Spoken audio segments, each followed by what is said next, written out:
Good morning, everybody, and the Subcommittee on the Oversight and Investigation will come to order, and I'll open with my opening statement. We convened this hearing of this subcommittee to get an update on how the administration is implementing President Obama's executive order announced on January 18th entitled, quote, Improving Regulation and Regulatory Review, end quote.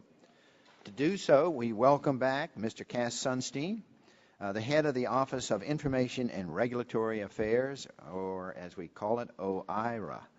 Within the Office of Management and Budget, Mr. Sunstein testified before this committee at our first hearing on January 26, a week after President Obama signed the order and publicly committed to striking the right balance between regulation and economic growth. Mr. Sunstein agreed to come back in 3 months to discuss how his office has improved the regulatory review system to reduce burdens on the American economy and industry. President Obama's executive order affirms that agencies must adopt only those regulatory actions whose benefits justify its cost, that are tailored to impose the least burden on society, that take into account the cost of cumulative regulations, that maximize net benefits, that specify performance objectives, and that evaluate alternatives to direct regulation. In addition, this new executive order calls on agencies to review significant regulations that are already in place. Expanding upon this requirement, the President announced in a Wall Street Journal op-ed that this action, quote, orders a government-wide review of the rules already on the books to remove outdated regulations that stifle job creation and make our economy less competitive. Now, this is incredibly important given that the Federal Register stands at an all-time high of over 81,000 pages. In 2010 alone, federal agencies added more than 3,500 final rules to the books. I hope that Mr. Sunstein will share with us a number of examples demonstrating how this commitment has put into action and how agencies will relieve small businesses of expensive and burdensome regulations and promote job growth. This morning's report of the 9.1% unemployment rate, with significantly less job creation in May than in April, adds to the urgency of this task. After all, regulations total $1.75 trillion in annual compliance cost, according to the Small Business Administration. That's greater than the record federal budget deficit, projected at $1.48 trillion for FY 2011, and greater than annual corporate pre-tax profits, which total $1.46 trillion in 2008. In addition, I hope Mr. Sunstein can also give us a sense of how he is enforcing the other requirement of the executive order. He's the traffic cop. Enormously expensive regulation has sped through the review process on his watch with little or no opportunity for meaningful public comment. This leads me to believe that OIRA has either been left out of the process or hasn't been effective. On May 18th, 120 days after the executive order was issued, each agency was required to submit to OIRA a draft plan, including an initial list of regulations that were identified in their retrospective analysis as candidates for reconsideration or review. Agencies were supposed to consider all of the burdensome regulations identified by the stakeholders in the private sector before submitting their plans. Now, on our hearing on January 26, I agreed with Mr. Sunstein when he said that, quote, one idea we have had is that the public has a lot more information than we do about what rules are actually doing on the ground, end quote. As I've said before, however, it is important that rhetoric is matched with measurable results. EPA alone has received approximately 1,500 comments on its rules and regulations. The Chamber of Commerce weighed in on roughly 20 regulations proposed or finalized over the past 2 years at the Environmental Protection Agency. Yet EPA's plan for regulatory review includes only 2 of the 20, and in both cases still fails to address the fundamental complaints made by the industry. The Environmental Council of the States, a group that represents the Secretaries of States environmental agencies identified more than 30 groups of regulations for review. These are not big business leaders. These are the state officials that run almost all of the programs under the Clean Air Act and Clean Water Act and undertake about 90% of the enforcement actions. Unfortunately, after reviewing the plan, it appears as though EPA officials in Washington overwhelmingly disagree with or simply ignore the folks that actually implement the regulations that have identified as being burdensome. Not only did EPA apparently ignore the stakeholders, but they have also imposed over 900 new regulations on the states since the beginning of this administration. Mr. Sunstein has spoken repeatedly about the need to create a new regulatory culture across the executive branch, and I think all of us will agree with him. An unprecedented amount of authority has been delegated to the executive agencies in this administration. New regulations affecting many sectors of industry and aspects of all the American life are being promulgated under the same flawed system that produced the regulations identified today. So hopefully we can take steps towards changing this culture, and we look forward to Mr. Sunstein's testimony. And with that, I recognize the ranking member, Ms. DeGette. Thank you very much, Mr. Chairman. In January of this year, President Obama issued an executive order directing federal agencies to develop plans for improving the regulatory system. As part of this order, the President urged agencies to expand opportunities for public participation in the regulatory process and to look for ways to make regulations more efficient and effective. Mr. Chairman, you'll be pleased to know that both sides of the aisle support these goals. This subcommittee has a valuable role to play in reviewing implementation of the order, and I want to also join you in welcoming Mr. Sunstein back today. The last hearing, unfortunately, devolved into a picky criticism of individual regulations that individual members might disagree with. But I think it's worthwhile for this committee to continue to focus on the regulatory reform efforts of the administration and see if we can make real progress. So I know, Mr. Sunstein, we're taking away once again from your efforts to implement this program, but it's important for us to hear it. Since our first hearing on the executive order in January, I think from what I've heard, executive branch agencies have developed preliminary regulatory review plans that the administration has provided to the subcommittee and posted on the White House website for public input. My initial review of the plans reveals a range of efforts to meet the executive order's core goals.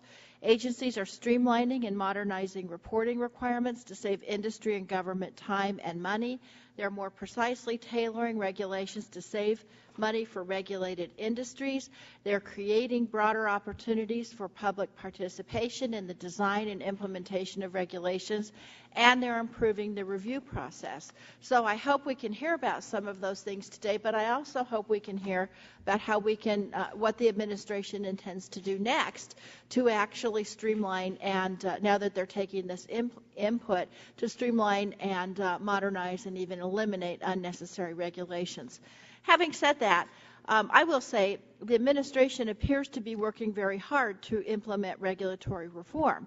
And after hearing the distinguished chairman's opening statement and also the sad unemployment news of this morning, I wish the majority, rather than complaining in vague terms about the regulatory reform efforts and the unemployment rate, would actually sit down with the minority and with us together develop a jobs bill. We've been talking about this since January, and if we really want to reduce the unemployment rate, then let's stop niggling about the edges. Let's sit down and together craft a jobs plan. I think that that would benefit the American public, and if we started now, we might be able to decrease unemployment by the end of the year. And with that, Mr. Chairman, I yield back. Thank you, gentlelady. And the gentleman from Texas, Dr. Burgess, recognized for 3 minutes. Thank you, Mr. Chairman. Mr. Sunstein, welcome back to our committee. We welcome you back. We're always glad to see you here. We welcome the changes that are coming from some of the agencies. I do still want to hear more about what the administration is doing and if they are doing anything to slow the continual onslaught of regulations that are being promulgated and implemented. Now, we went down to the White House earlier this week, a Republican conference on one day, the Democratic on another, and the president said to us that he wanted to clear out the regulatory underbrush. So I took that as a positive sign. He said the regulations should not be obscure. They should not be difficult for people to understand. What is hard to understand is how the administration wants to continue to be anti-employer and at the same time be pro-jobs. It just doesn't seem to be working out, as we saw from this morning's employment numbers. And businesses across the country are plagued with uncertainty as to what the new regulations will be and what will be handed down next by Washington. I understand the use of regulations to ensure safety and to promote the predictability of the market, but you must know that every day people come to Washington to tell their congressman or woman their fears about the avalanche of regulations that will increase their compliance costs. I hear from business owners talking about how regulations coming from HHS, EPA, bank examiners, and more, and unfortunately, I don't see how this review is actually going to be a deliverable that will help them through the problems that they are having. And I might add, those problems are delivered by the United States Congress. While some of the regulations may be necessary, I feel that many in Washington don't understand or comprehend the effect that the regulations have on jobs and job creation. It's a simple fact. When compliance costs go up, that cuts into a business's bottom line, and that means jobs are likely to be lost. I'm afraid this review has, for some purpose, perhaps just been for political purposes. I think that this was the reaction of a president who doesn't understand how to create jobs, so this is his attempt to appease business. After all the public relations and the rollout of the review, the higher-ups at the White House will have little interest in continuing the review, particularly after special interest groups and outside groups castigate the White House for reviewing the regulations in the first place. A specific area, the regulations that are coming out, like the medical loss ratio, rate review, and accountable care organizations, in all cases, the federal government has taken something that was working in practice and proving that it can't work in theory. Now, these pieces would ensure more consumer benefits, lower costs, and encourage care coordination where patients, doctors, and hospitals work together for patient improvement and financial savings. But because of the way that the regulations have been written, we'll still have systems that encourage fraud. Plan solvency will be at risk. There's the ultimate consumer protection. If your plan goes bankrupt, you don't get much health care delivered. And then accountable care organizations, that's the unicorn that turns out that nobody really believes it exists, nobody now wants to adopt it because it is just simply so difficult and so onerous. So I hope that you folks over at Office of Management of the Budget and your counterparts at the Federal Trade Commission will understand this and perhaps allow doctors in this country once again to practice medicine. I'll yield back the balance of my time, Mr. Chairman. Gentleman yields back, and the gentlelady from Tennessee, Ms. Blackburn, is recognized for 1 minute. Thank you, Mr. Chairman, and Mr. Sunstein, thank you for being with us again.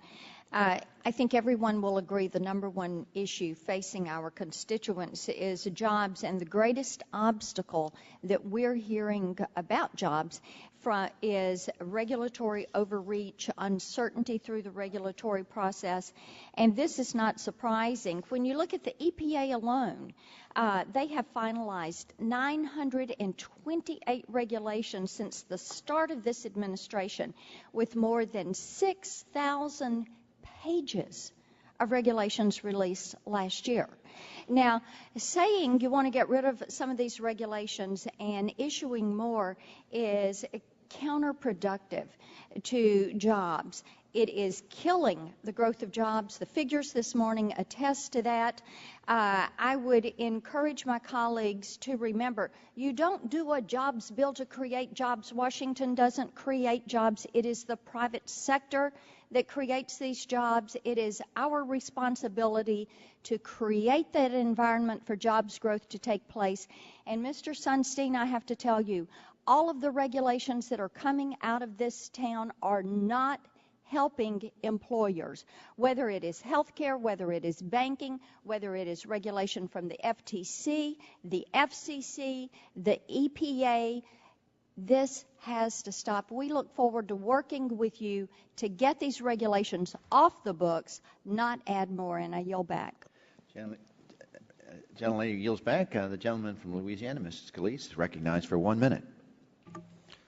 Thank you, Mr. Chairman. Also want to welcome Mr. Sunstein back. Look forward to hearing your comments, and then we'll have a dialogue. I know I've got a lot of questions about both specific agencies and challenges, as well as kind of a bigger picture approach, and see how we can get this executive order properly implemented, because one of the concerns I have as we've still gotten in over 2.5 years into this administration now, we still continue to see slow job growth. Today's numbers showed a dramatic decline from the numbers that just came out in May, and the increase in unemployment yet again.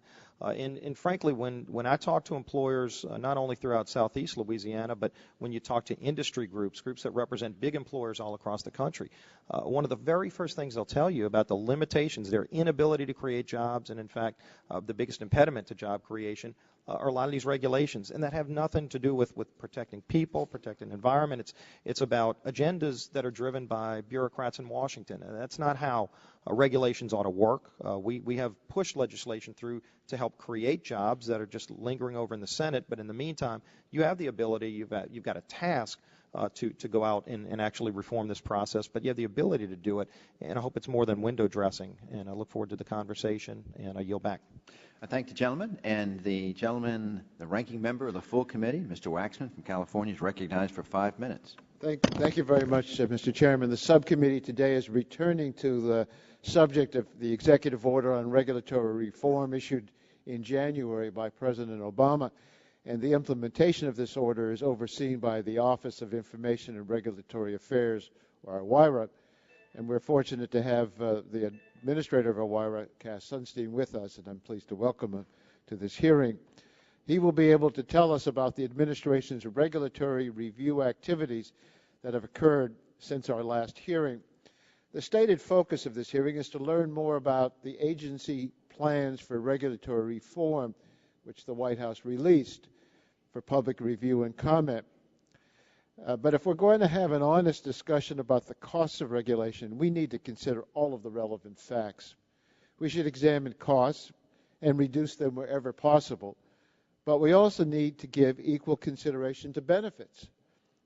Yesterday, we were supposed to mark up a bill called the TRAIN Act, which calls for an analysis of the cumulative impacts of EPA regulation. The markup was postponed. But the bill illustrates what's wrong with how we have been approaching regulatory reform in this committee with this majority.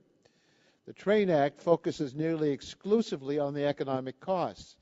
It mandates analyses of the impacts of the regulation on jobs, electricity costs, manufacturing and trade. It's all appropriate. But it ignores the dangers of unchecked pollution on health, the environment, and global climate change. The one-sided approach is the antithesis of what we should be doing. And this one-sided approach, I think, was so clearly illustrated by the opening comments of my Republican colleagues. Statement was made that the greatest obstacle to jobs is regulation. I can't believe that. No economist would suggest that the recession is not the major reason we're having a problem with jobs. The regulatory overreach, as it's been called, is something that is not new. If it exists, I've heard my colleagues on the other side say that the president wants to slow job growth. That's absurd. No president of the United States wants a bad economy for the American people. This president inherited a terrible economy, in great part because of the bad judgments and policies of the Bush administration. We need to look at both sides of the equation when we look at regulations. We need to maximize the benefits while minimizing the costs. And a good case in point is the Clean Air Act, which along with health care has become one of the Republicans' whipping boys. We've considered proposal after proposal to weaken the Clean Air Act on the theory that reducing pollution is a job killer. Reducing pollution is a job killer. Well, we shouldn't have to pick between jobs and clean air. That's a false choice. When the committee wrote the Clean Air Act, amendments in 1990, we heard horror stories about how the law would impose ruinous costs on industry. It would lead to widespread unemployment. None of this turned out to be true. Ranking Member Rush and I asked the EPA to do a balanced analysis of both the costs and the benefits of the Clean Air Act. The results show that the law has been a stunning success. EPA found that implementing the Clean Air Act creates American jobs and bolsters the global competitiveness of American industry, even as it lowers health care costs and protects American families from birth defects, illnesses, and premature death. The health benefits of the Act are legion. In 1 year, the Clean Air Act prevented 18 million child respiratory illnesses, 850,000 asthma attacks, 674,000 cases of chronic bronchitis, 205,000 premature deaths. The health benefits are projected to reach $2 trillion by 2020. Is that something we should ignore? The implementation of the Act also creates American jobs. The environmental technology industry now generates $300 billion in annual revenues and supports 1.7 million jobs. I've seen the value of regulation over and over again. Following the collapse of the financial markets in 2008, the economy entered the deepest recession since the Great Depression. Millions of Americans have lost their jobs. The cause of the financial crisis was not regulation. It was the absence of regulation. Our hearings last year show the Deepwater Horizon oil spill created widespread economic dislocation. This was caused by too little oversight, too little regulation, not too much. Where we can identify unnecessary regulations, they should be identified and eliminated. But as this review continues, we should remember that sound regulations are vital in protecting our nation's economy and well-being. Thank you, Mr. Chairman. I thank the gentleman, and with that, we welcome Mr. Cass R. Sunstein, Administrator, Office of Information and Regulatory Affairs, before our subcommittee. And before we start, let me just make some comments considering your testimony.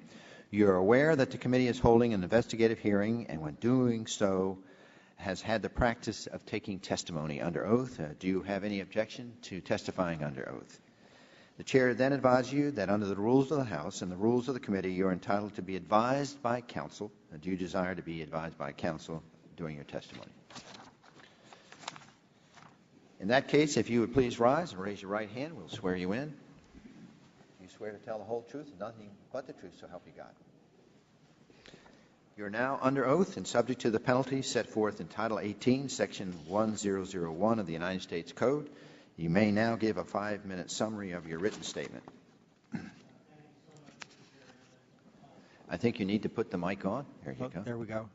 Thank you so much, Mr. Chairman, and thanks to you and members of the committee, not only for your strong commitment to the reduction of unjustified regulatory burdens, but also for your generosity and kindness to me and my staff over the last months as we try to work together on these issues. My focus in these opening remarks will be on the process of retrospective review of regulations, the look back as we call it, though I will devote a few words to the effort to control regulatory burdens going forward, something addressed in many of your opening remarks. In the January 18th executive order, the President in the first sentence referred specifically to two topics that have come up in the last minutes. One is economic growth and the other is job creation. Those are central factors in the process that he has inaugurated. For the process going forward, that is with respect to new rules, I'd like to underline 4 elements of the executive order.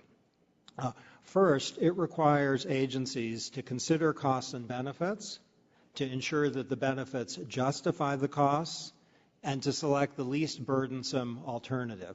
Those ideas are central going forward, and they will be followed to the extent permitted by law. Second, the executive order requires unprecedented levels of public participation. It asks agencies before they issue rules to engage with state, local, and tribal officials, and there was a reference earlier to costs imposed on state and local government, to affected stakeholders, and to experts in relevant disciplines. What I'd like to underline here is the requirement that agencies act even in advance of proposed rulemaking to seek the views of those who are likely to be affected. Third, the executive order directs agencies to harmonize, simplify, and coordinate rules with the specific goal of cost reduction. Fourth, the executive order directs agencies to consider flexible approaches that reduce burdens and maintain freedom of choice for the public. Those are directions for all of us going forward within the executive branch. What many of your opening remarks focus on is the look-back process. Last week, in compliance with the executive order, 30 departments and agencies released their preliminary plans to this subcommittee and the public in an unprecedented process.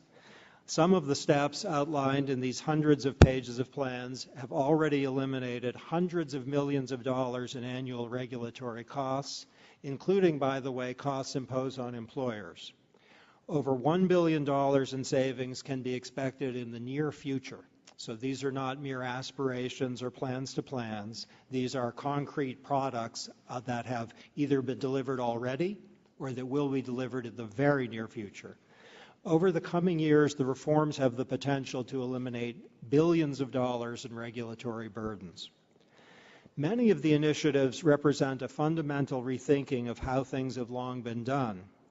We've heard in the last month since the executive order was written that red tape and paperwork and reporting burdens exert a significant toll on the economy, including on small business.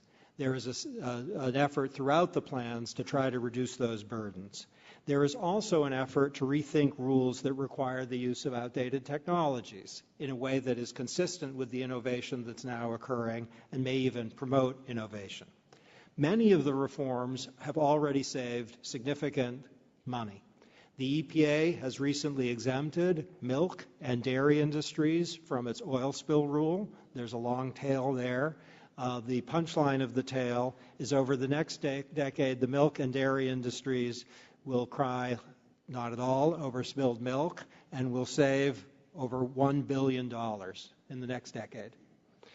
A few additional illustrations. Several of you referred to burdens on employers. We are very alert to that. I am personally very alert to that. Last week, the Occupational Safety and Health Administration announced a final rule that will remove over 1.9 million annual hours of record keeping and paperwork burdens. That will save over $40 million in annual costs, and that may be a lowball estimate. In recent discussions with people in the business community, that burden-saving measure was highlighted as an extraordinary step forward. OSHA also plans to finalize in the near future a proposed rule that's projected to result in over $500 million annualized savings for employers. Not 40 million, over $500 million. To eliminate unjustified economic burdens on railroads, the Department of Transportation is reconsidering a rule that requires railroads to impose certain equipment to create certain equipment that's very expensive.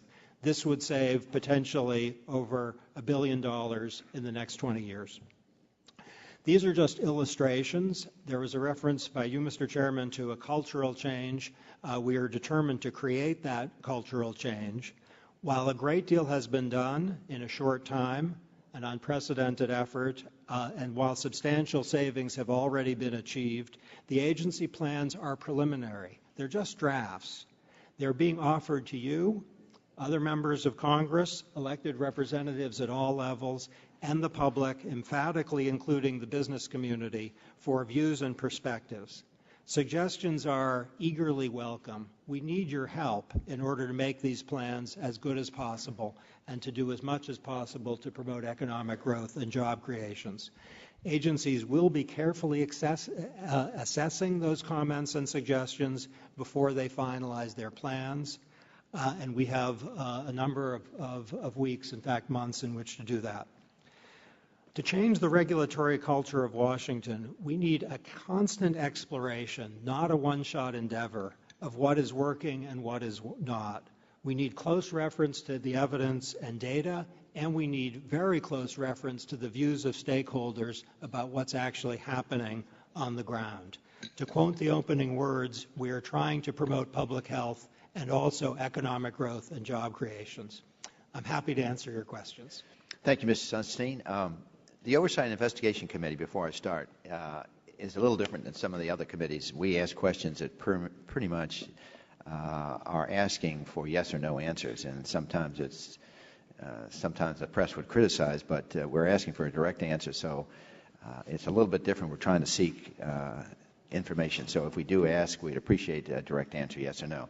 And so just to establish the ground rules, we want to make sure that you are the administrator of OIRA and you comply with the executive orders dealing with regulatory reform. That's our understanding. That's correct.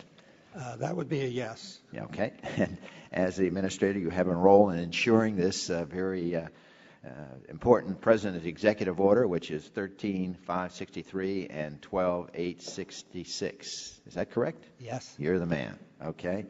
Now, when you have a rule and it has economically significant impact in the economy, wouldn't that particular rule require more attention than one is not economically significant? I'm just trying to... Absolutely. Absolutely, because there's huge implications on the impact in the economy with this regulatory framework, and also there's risk analysis that should be done and supporting documents, so we agree there. OIRA officials have repeatedly claimed that during the Obama administration, regulatory reviews by your office have been shorter than regulatory reviews of previous administration. And I think is that a fair claim to say what the administration has been touting? No. No, okay. While the economic impacts of the rules are much larger than in previous administration, your staff, I think, has remained small. I have a graph up here. It will stop wiggling. It looks like it's wiggling quite a bit there. I'm trying to show you two charts. I think we got it there. The first one shows that OIRA is reviewing more large, complex regulation. And the second one shows that the agency spends less time on the review of these regulations. So this would be in contrary to what we just talked about and which you just agreed. So isn't it true that your office's review are shorter in duration? Yes. Do we have a printed chart we can We give do. to Mr. I think we have it printed. Will the staff give him a chart that is not moving, quivering? Okay. So I guess the question is, isn't it true that your office reviews are shorter in duration than those under previous administrations based upon that graph? Well, I'd want to check those numbers. I know in the first year we were fast. Whether we are as fast in the recent past, I'd want to check. Okay. Why are so many regulations issued after short OIRA reviews to public comments that they violate the executive order principles? I don't agree with the premise of the question. We've had about the same number of rules as in the first 2 years of the Bush administration, and actually 2007, 2008, the Bush administration imposed significantly higher costs than we did in 2009, 2010. I have here a study by the Mercatus Center that I will insert into the record. The study grades the economic analysis that reviewed by OIRA. It shows that the quality of analysis declined when the reviews were shortened. Were you familiar with this? I am familiar with that study. Do you agree with this study? Well, not really. I think the important thing is not how many days on the calendar are spent. The important thing is the degree of attention and care. And I believe the same study shows no diminution in quality between the Bush administration and the Obama administration, though we are eager to increase the quality and to get it better and better. The executive order that I cited earlier, the 12866, Section 6, requires agencies to, quote, identify for the public in a complete, clear, and simple manner the substantive changes between the draft submitted to OIRA for review and the actions subsequently announced, end quote, as well as those changes in the regulatory action that were made at the suggestion or recommendation of OIRA. Despite claiming to be the most transparent administration in history, we understand that the position of the administration is that this requirement only applies to the formal regulatory review process. Is that correct? I believe that is correct, that we are following the practice of the Bush administration and its predecessor with respect to the interpretation of 12866. There's been continuity across Republican and Democratic administrations. I'm not sure exactly what you mean by informal, but what you said sounded right. However, most big rules are submitted to OIRA on an informal basis before the draft rule is officially submitted. With respect to significant rules issued since the passage of the PPACA, would you be willing to provide the changes suggested by OIRA during the informal review process? It's actually very rare that a rule is submitted informally. That is not the normal practice. It's extremely unusual. And we don't make, all I would say that happens sometimes is there are interagency discussions about rules pre-submission, and we don't have the authority to make changes in those discussions. Sometimes the agency decides that the discussions are informative and goes. So in other words, informal review is extremely rare. What's not extremely rare is there are interagency discussions, and there's no changes made because there's no rule text typically. There's just discussion of a policy issue. You're saying it's rare, but was it done with a healthcare policy, PPACA? Informal review, no. There are discussions, but typically not informal review of rules. You're saying it's rare, but you're saying it did occur with a healthcare review. I'd want to go back and see, because my own involvement is standardly during formal review. I'd want to go back and see whether. Well, obviously, we probably not agree on that point because we think there's been a lot in the healthcare reform of informal. I think there's informal review, which is very rare, where someone sends over a rule and says, what do you think? In the healthcare context, HHS and labor. Do you mind, Mr. Sunstein, if you would follow up, because you're saying to yourself right now you're not sure you can remember this correctly, if you would follow up with the data just to confirm. Delighted. All right. With that, my questions are complete. We recognize the ranking member. Thank you very much, Mr. Chairman. Mr. Sunstein, it sounds like the definition informal review is a term of art in your mind, and that what you're meaning is informal review would be if somebody actually sent text over and it was reviewed and sent back versus general discussions about potential rules and policies. Would that be correct? Exactly. Mr. Sunstein, I'd like to ask you about the cost of regulations. Because we keep hearing on the other side of the aisle that the annual cost of federal regulations is more than $1.75 trillion. And as I understand it, the basis for that figure is a September 2010 study called the Crane and Crane study by Nicole and Mark Crane that stated that the annual cost of federal regulation totaled approximately $1.75 trillion in 2008. OMB, though, reached a different conclusion, finding that regulatory costs in 2008 ranged from $62 billion to $73 billion. So I guess I'm wondering, how does OMB calculate its estimate on total regulatory costs? Okay, thank you for that, Congresswoman. What we do is to aggregate the costs of all the rules in a year, and then over a 10-year period, we can multiply the number of rules issued by the cost that we generate, and then you can have a 10-year aggregate cost as a result. The study to which you refer with the 1.75, the extraordinary 1.75 trillion figure, is deeply flawed, as a report by the Congressional Research Service this April suggests, and it's become a bit of an urban legend, the particular number. We share definitely the concern, but one implication of that analysis is the United States would be richer if it adopted regulations more like those of Sweden or Canada, even though both the World Bank and the OECD rate those countries as having more restrictive business environments. Who said that? The Crane and Crane study said that? The Crane and Crane study, where the 1.75 trillion, and I should say I respect those authors. So they said that we should have regulations more like Sweden and these other countries? No, but it's that's the urban. But no, it's an implication of their analysis that we'd be doing better if we had regulations. And the administration does not agree with that. We do right? not accept that Okay. 1.7. And one of the reasons why what the CRS review showed and what others have demonstrated is that the estimate was so high in that study because the authors only utilized the highest cost estimates in their calculations, correct?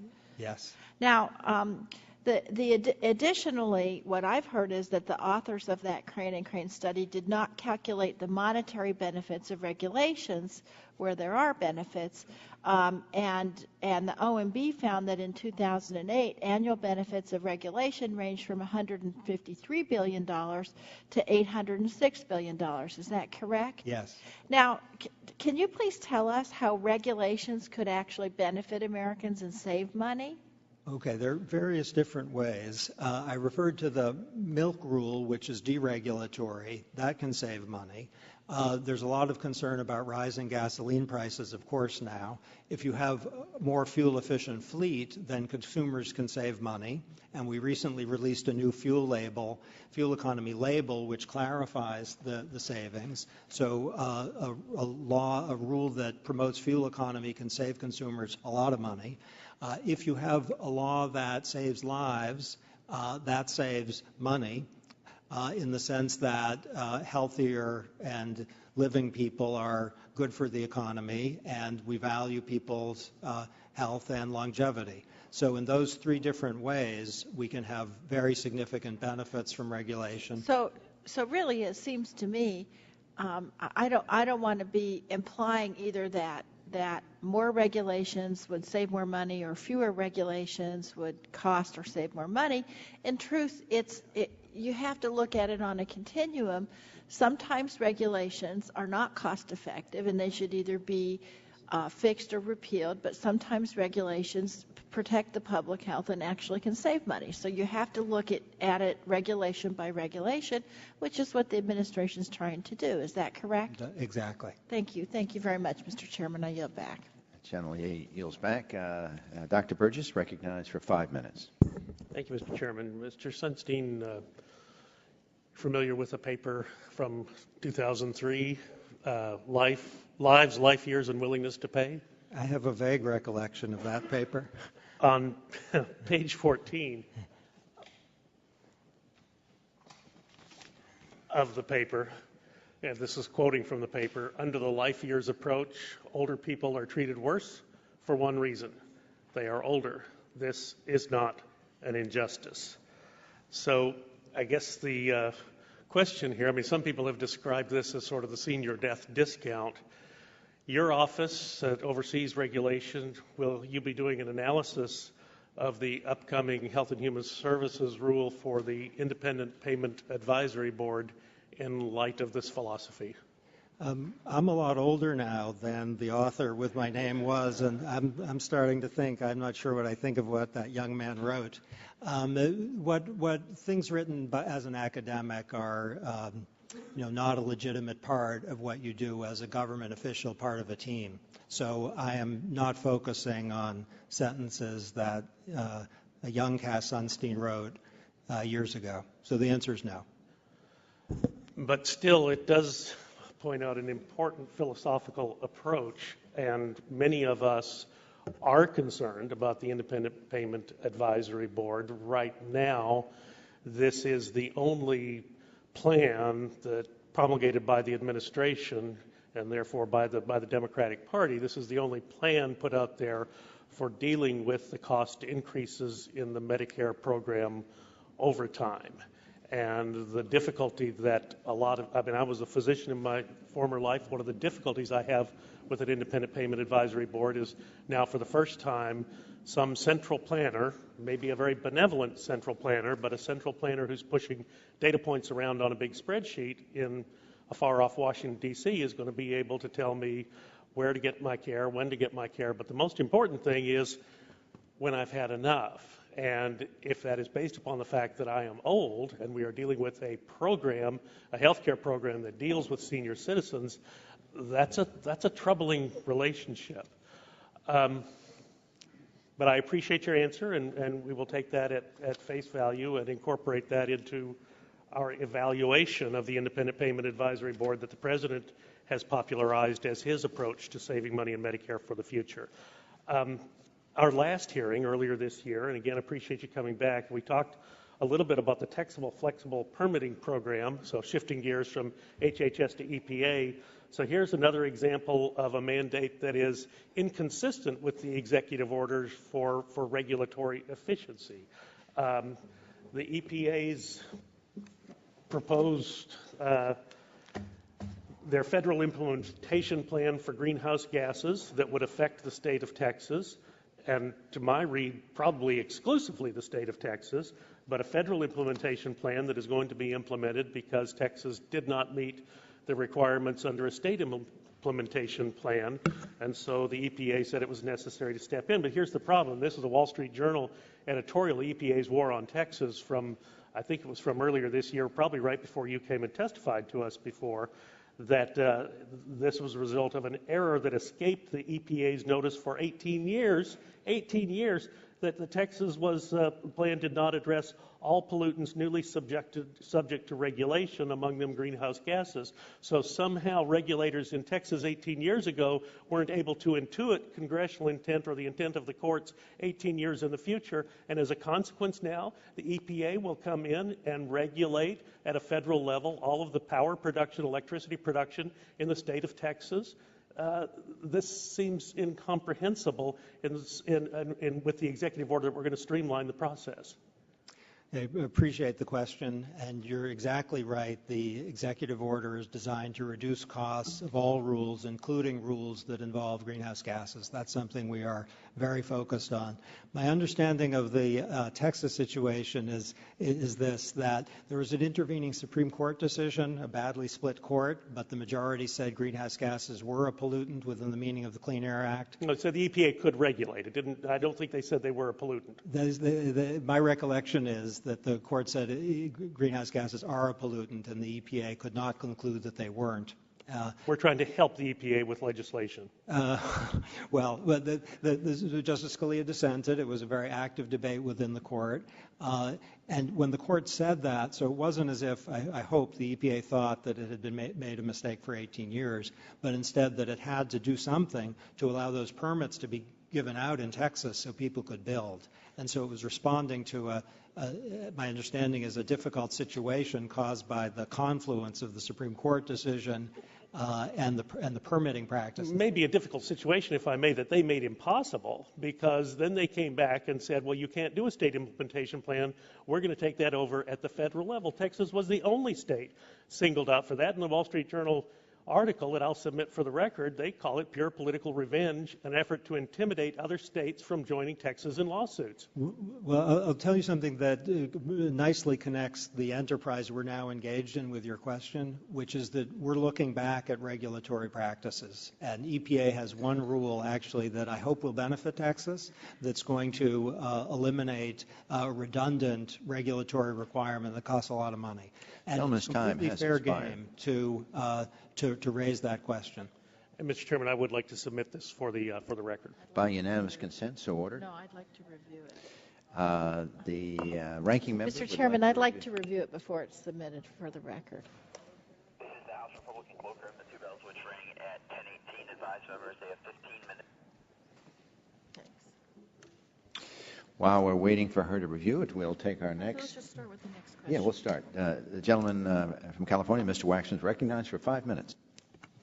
Thank you, Mr. Chairman. Mr. Sunstein, I believe in government because government can help set the rules in place that will make this society of ours and our economy more productive, more competitive, provide for more jobs, and also protect the public health and safety. And that's often exactly what regulations are all about. That sometimes we hear such negative anti-government, anti-regulation statements that you would wonder what they think would operate in its place, except for whatever industry wanted, which may or may not be the best for the economy and for our public.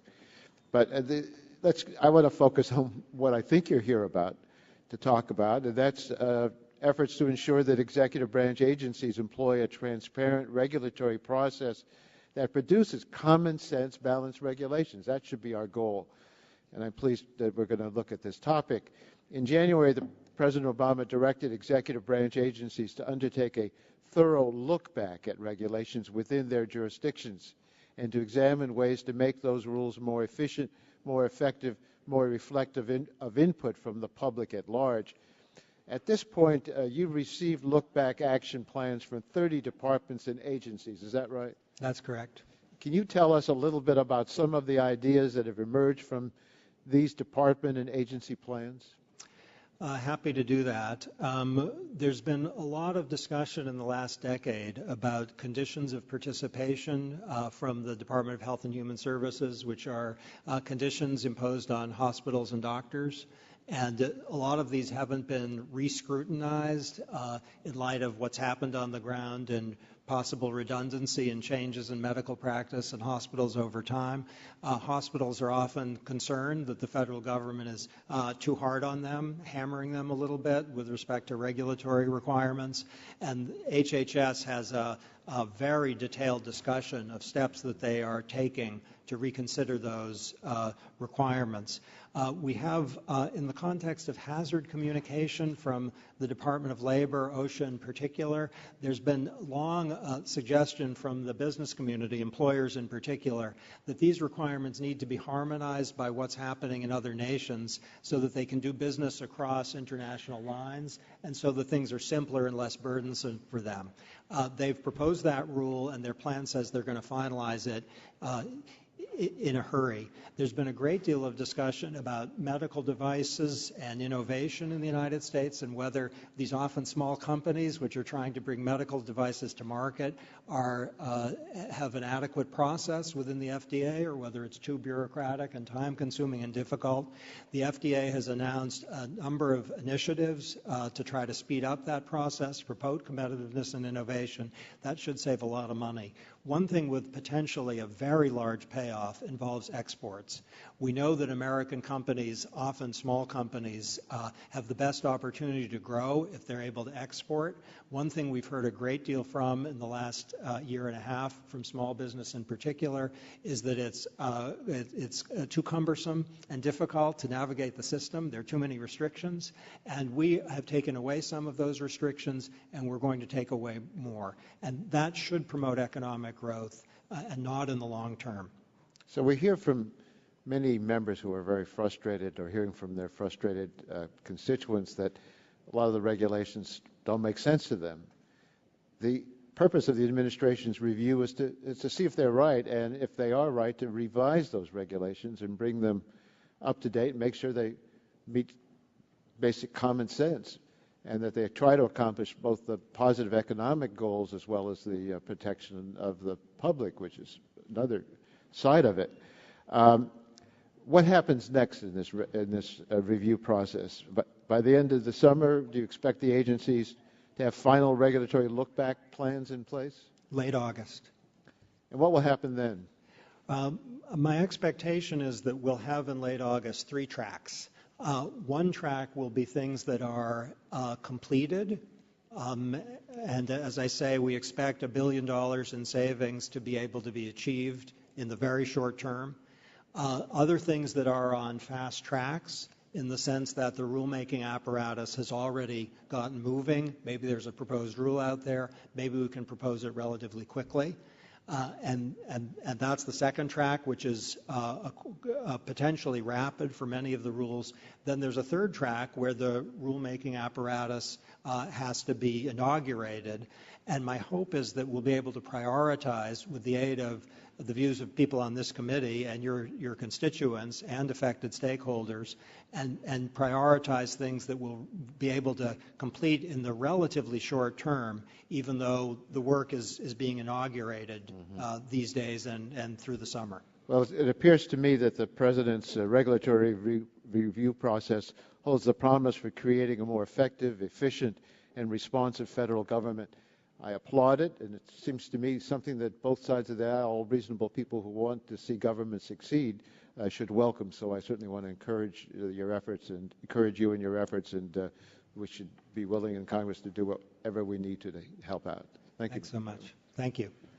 I thank the gentleman. Mr. Scalise is recognized for 5 minutes. We have a vote. We have just under 10 minutes, and after Ms. Scalise, we're going to break. I remind all members we have a second panel here, and so I encourage all members to come back. Mr. Scalise. Thank you, Mr. Chairman.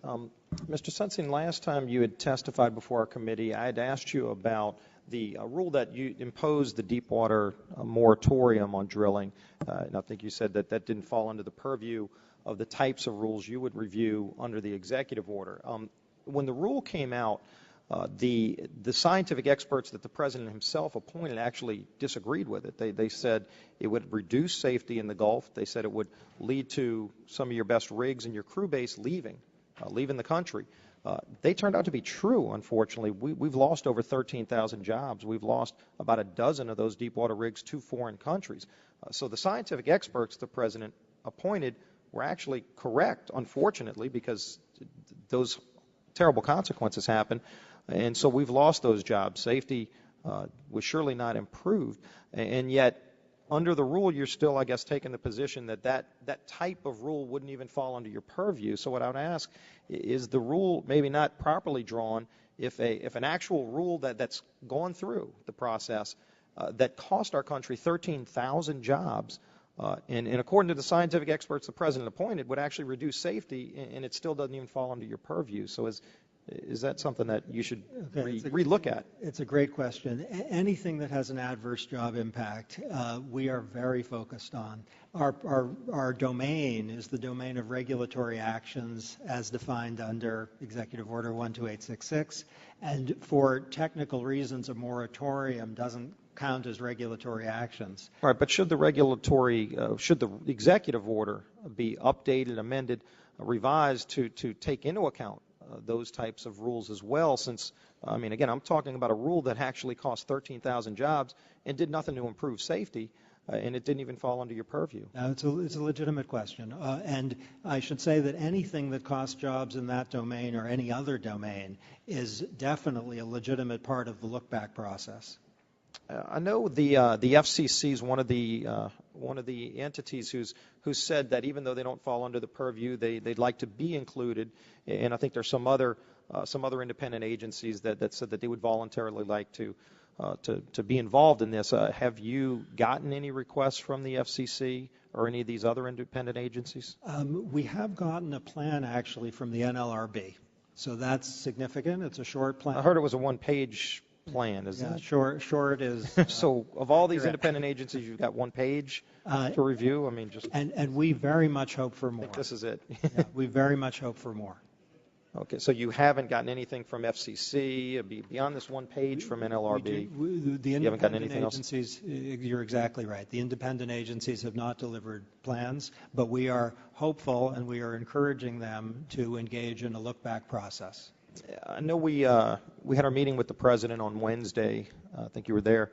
One of the questions that was asked to the President was specifically relating to the EPA.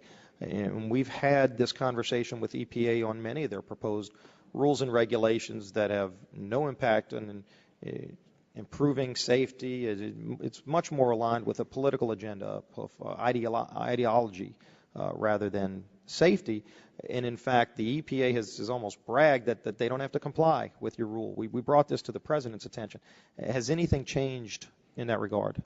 The EPA is very clearly complying with the executive order, and you've seen both a plan from the EPA, which is detailed. It has 31 suggestions for reforms, and the EPA will be considering what comes in the next period to add to that 31. And the EPA's recent rules have been detailed in their compliance with the executive order, including their analysis of what you point to, job impacts. Can you give our committee any examples of where you've said no to the EPA in any of their rules or regulations, or the Department of Interior for that matter? The way we work with EPA and Interior is collaborative rather than anything else, and you can see that. Well, have you all collaborated in a way where some of their proposals were rolled back? You can see that a number of their rules, when they were finalized, were far more modest than when they were proposed. Can you send examples to our committee of cases, both the previous proposal and then the rolled back proposal that I guess ultimately made its way into, I don't know if it made it all the way to regulation yet or just further in the process? To show examples, and I know the National Association of Manufacturers particularly applauded the gentleman's time has expired, and we just want to... I appreciate that. You don't want to hear what the National Association of Manufacturers applauded?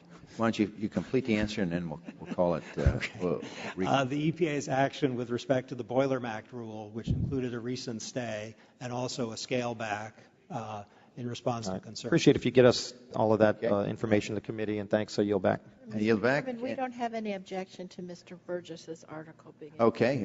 By unanimous consent, Dr. Burgess' article will be made part of the record, and it will reconvene right after the vote. Thank you for your forbearance.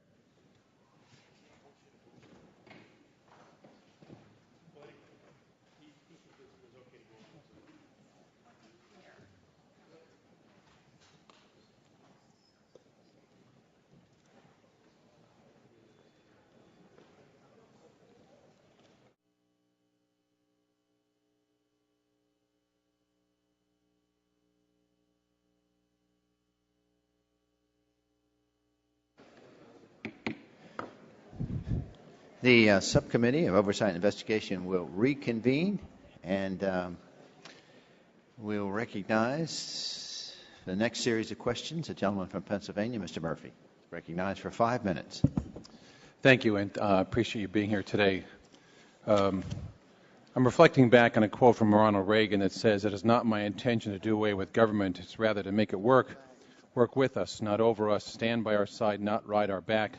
Government can and must provide opportunity, not smother it, foster opportunity and not stifle it." He said that back in 1981, and I would think we would all agree. And certainly I haven't heard anybody from our side of the aisle say we don't like regulations. We recognize they do provide a valuable role in health and safety.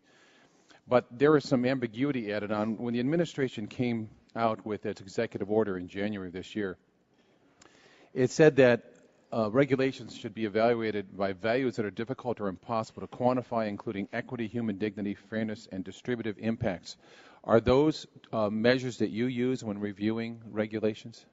Our principal focus, as the previous sentence of the executive order emphasizes, is costs and benefits and quantified. So our focus is how much does this cost? What are the benefits, and monetizable if possible. That's our principal focus. With that executive order, does it have the authority to overturn laws that Congress passes? Absolutely not. And the phrases you pointed to were actually a recognition that under some laws, like those designed to prevent rape or to prevent discrimination against returning veterans, for example, who are in wheelchairs and can't use bathrooms without assistance, there's a dignity is involved. One of the things we had a hearing on the other day had to do with Yucca Mountain, and the law very clearly states that when these licenses and other things go forth, action is to be taken. And yet now we hear a new standard coming out that we're supposed to look at issues of consensus and social consensus in those areas. And yet what you just said was you don't have the authority to overturn laws. I'm assuming that the Department of Energy is one of those areas you can have oversight over? Yes. Do you intend to have any discussion with them with regard to if they decide to ignore the law based upon a new standard that's not even in the law? Well, I should say that fidelity to law is our first foundation stone, and that's the requirement of everything we do. We oversee DOE rulemakings. So if there's rulemaking activity in that domain, we would, as a matter of course, engage with them. And if there isn't something, as a matter of course, we'd engage with them on, we'd be happy to engage with them. I think it's extremely valuable if you could report to this committee on that very specific issue, because the law is quite clear. But the dance that Department of Energy is doing that's thwarting that law, adding new standards that are not in the law, is also quite clear. And we need to have your response to that. And will you submit that to me? Thank you. Yes. Another issue has to do with impact of the health care bill on small businesses. According to the administration's own estimates, its regulations are going to force half of all employers, or as many as 80% of small businesses, to give up their coverage in the next 2 years. And that's a big concern. Are you aware of that assessment of the negative impact? That particular number I was not aware of, but I certainly know of the general concern. And when you look at cost-benefit analysis, and we're seeing numbers grow in terms of the cost of the health care bill, and we see estimates that are not 9 million people will lose their benefits, but some is 30, 40, 80 million.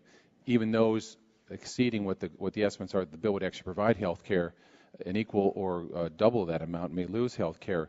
And so along those lines, for PPAC or otherwise, have you been pushed in any way to move rules through quicker despite information like that? No.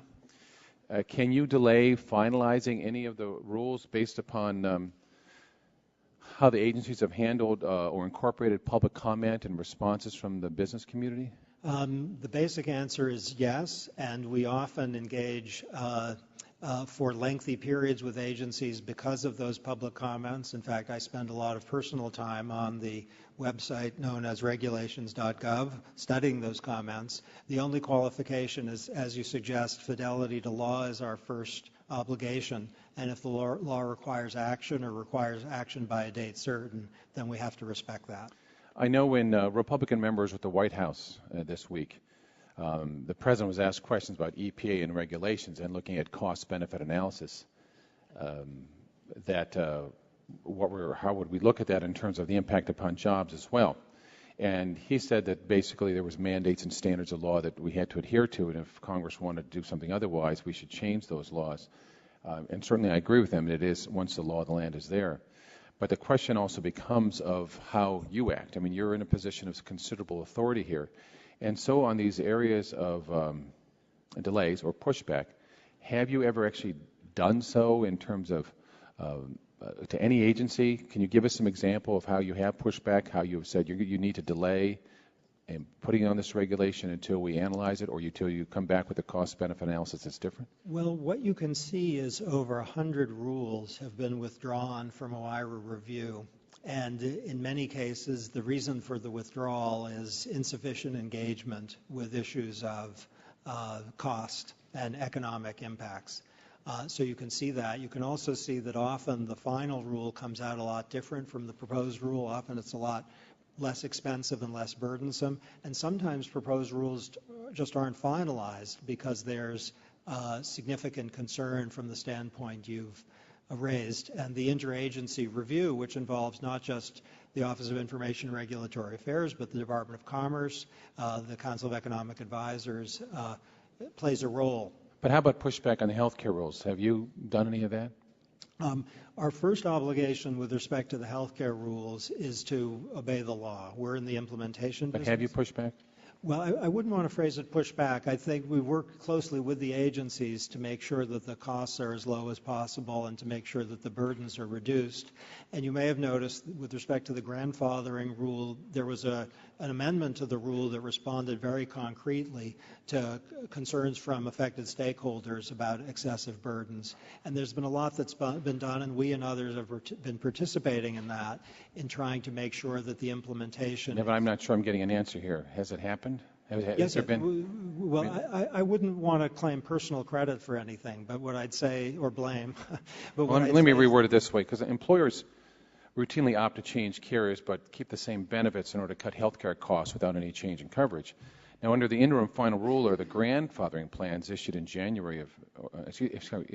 of last year, employer plans lost their grandfathered status for changing carriers regardless of whether benefits remain the same. So do you believe Health and Human Services should have instead proposed a rule open to comments from stakeholders who could have advised HHS of its own flawed decision before the problem began? What I'd say about that is that the interim final rules receive comments, and HHS should be and has been highly responsive to those comments. In the particular case you give, so responsive as to amend in a hurry the rule to respond to some of the most concerns, and we all discussed that. It's also the case that there were Q&As and guidance clarifications that were very responsive to concerns raised by exactly the people to whom you refer, and that's good government. Thank you. Thank you, Mr. Chairman. I see no one on the Democrat side. We'll go to the Chairman Emeritus, Joe Barton from Texas, for 5 minutes. Thank you, Mr. Chairman. Congressman Burgess was speaking to you about some rules that impact Texas, and I'm going to follow up that, but in a little bit different way. Are you familiar with the PM 2.5 and ozone transport rule that EPA is in the process of promulgating to replace the CARE standards that were ruled not in compliance with the Clean Air Act several years ago? Yes, I am. Okay. Are you aware that I think just this week or maybe last week, EPA disallowed a Texas state implementation plan and put down some requirements that, if implemented, are probably going to shut down 25% of Texas electricity generation capacity? Is this in the Clean Air Transport Rule draft? Is that? It's what just came out. Yeah, that rule is under review at OIRA now, and so my understanding is that nothing has been done along the lines you've just described. Now, I want to give you an opportunity to demonstrate real accountability. My understanding is the office that you hold is the President's direct link to reviewing all the various regulations except those that are specifically exempted by the executive order. In other words, you're the President's man who makes sure that all these myriad agency regulations do pass some minimum test for cost benefit and things like that. And you're supposed to review every significant order, et cetera, et cetera. I want to read you what the EPA said about this interstate transport decision that they just handed down. It says, this proposed action is not a significant regulatory action under the terms of the Executive Order 12866, la-di-da-di-da.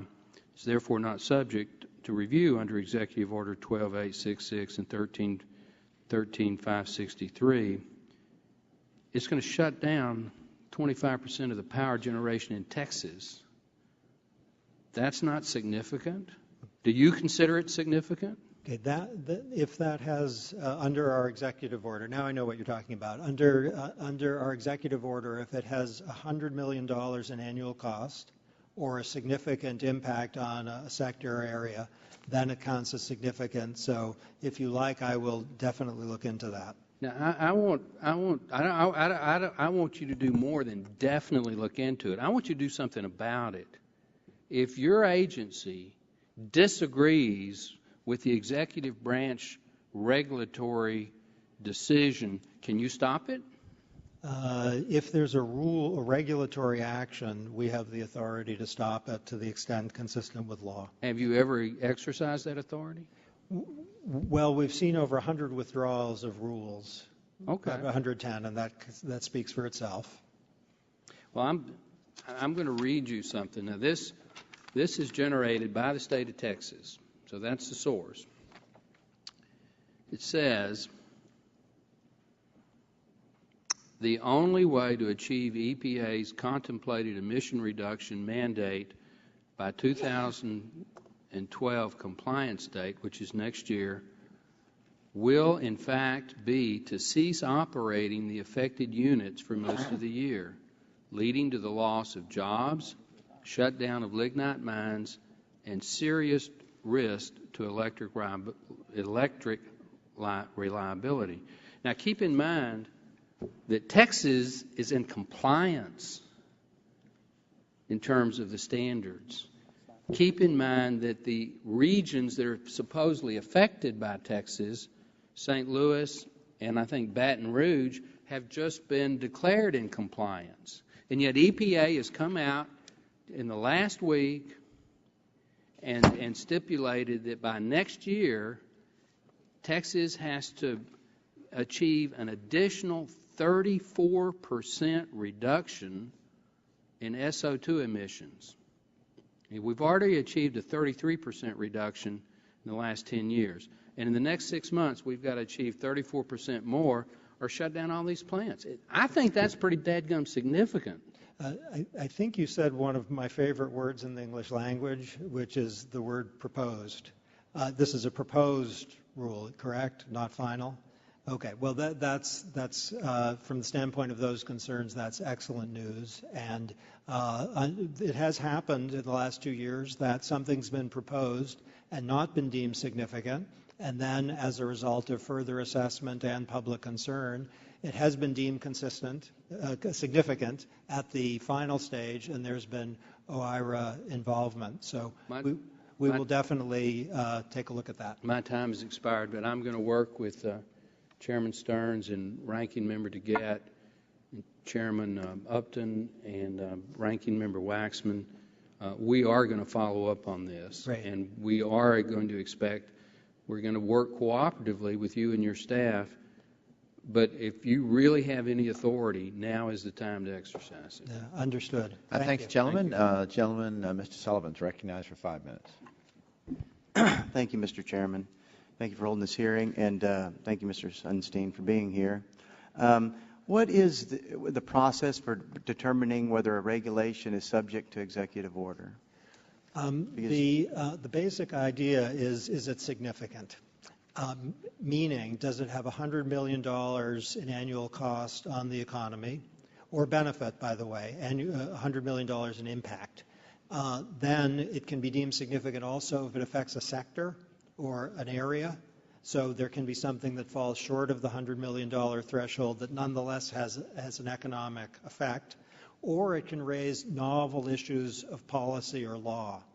So the net is wide, but it doesn't include more routine or mechanical or daily, mundane things. Well, I have here a proposal of disapproval of Oklahoma's implementation plan for regional haze, and I talked to you a little bit before about that. EPA proposes to disapprove Oklahoma's plan. They did what they were told to do, and they achieved the goals that were supposed to be achieved, yet at a much less cost. Yet the federal government stepped in and said, no, we're going to implement our federal implementation plan, which has a much more aggressive timeline and will cost ratepayers almost $2 billion. And what I'd like to know, did OIRA review this proposal? A federal implementation plan, as in Texas, we would review the decision to go forward with that. A disapproval of a state implementation plan isn't a rule, so that we would not review. I've introduced a bill recently. It's called the TRAIN Act. I talked to you a little bit about that. It requires a cumulative analysis of the big regulations that impact America's manufacturing and energy prices to better understand how they will impact international competitiveness and job creation. Will you and the administration support this? There are three words you used: cumulative costs, competitiveness, and job creation, that are very much our focus. They're prominent in the executive order, and this is something daily we are attending to. With respect to legislation, my own lane is the narrow one of implementation, and I defer to others on that issue. And I've talked to the White House, the president, about this too. They seem supportive. I don't know if they're telling me that just to placate me or anything. They could be. But Mr. Sunstein, you're a very intelligent man. There's no question about it. In the administration, you're highly regarded. What you say carries a lot of depth and weight. And will you tell the president that you think he should sign that bill? Well, I tend not to tell the president what he should. I think he'd listen to you, though. He doesn't know all this stuff like you. And if you come in there, Mr. Sunstein, a guy like you, and he's going to say, oh, okay, I think we'll do it. He might have done that when we were colleagues at the University of Chicago. He's kind of president now. See, you guys go way back. And he's good at some things, you're good at other things. And I think you could be a big impact on him on this. And I hope you can, because people, I go around my district, Oklahoma, around the country, and I've never heard people talk about the EPA like they are now. I think people are tuned in that this is costing, and everything that is done is passed down to consumers, the people. It's not on the businesses. They just pass it through. So we have to keep that in mind. And it does affect competitiveness and jobs and our economy. And Mr. Sunstein, you've said good things today, and I hope that you will support this, because I think it's something we should do. And I don't think it's too much to ask to do these cost-benefit analysis on global competitiveness and jobs. Appreciate it. Thank you. I thank gentlemen. The gentlelady from Tennessee, Ms. Blackburn, is recognized for 5 minutes. Thank you, Mr. Chairman. Mr. Sunstein, I think you can tell that we are all hearing from our constituents that they're frustrated with what is coming from this administration. I started in January doing listening sessions with our employers in our district. They were jobs-related listening sessions. I mentioned that to you the last time we talked. And they are incredibly frustrated with, as one of my constituents said, you know, we used to get an update on a rule, periodic, one-page update.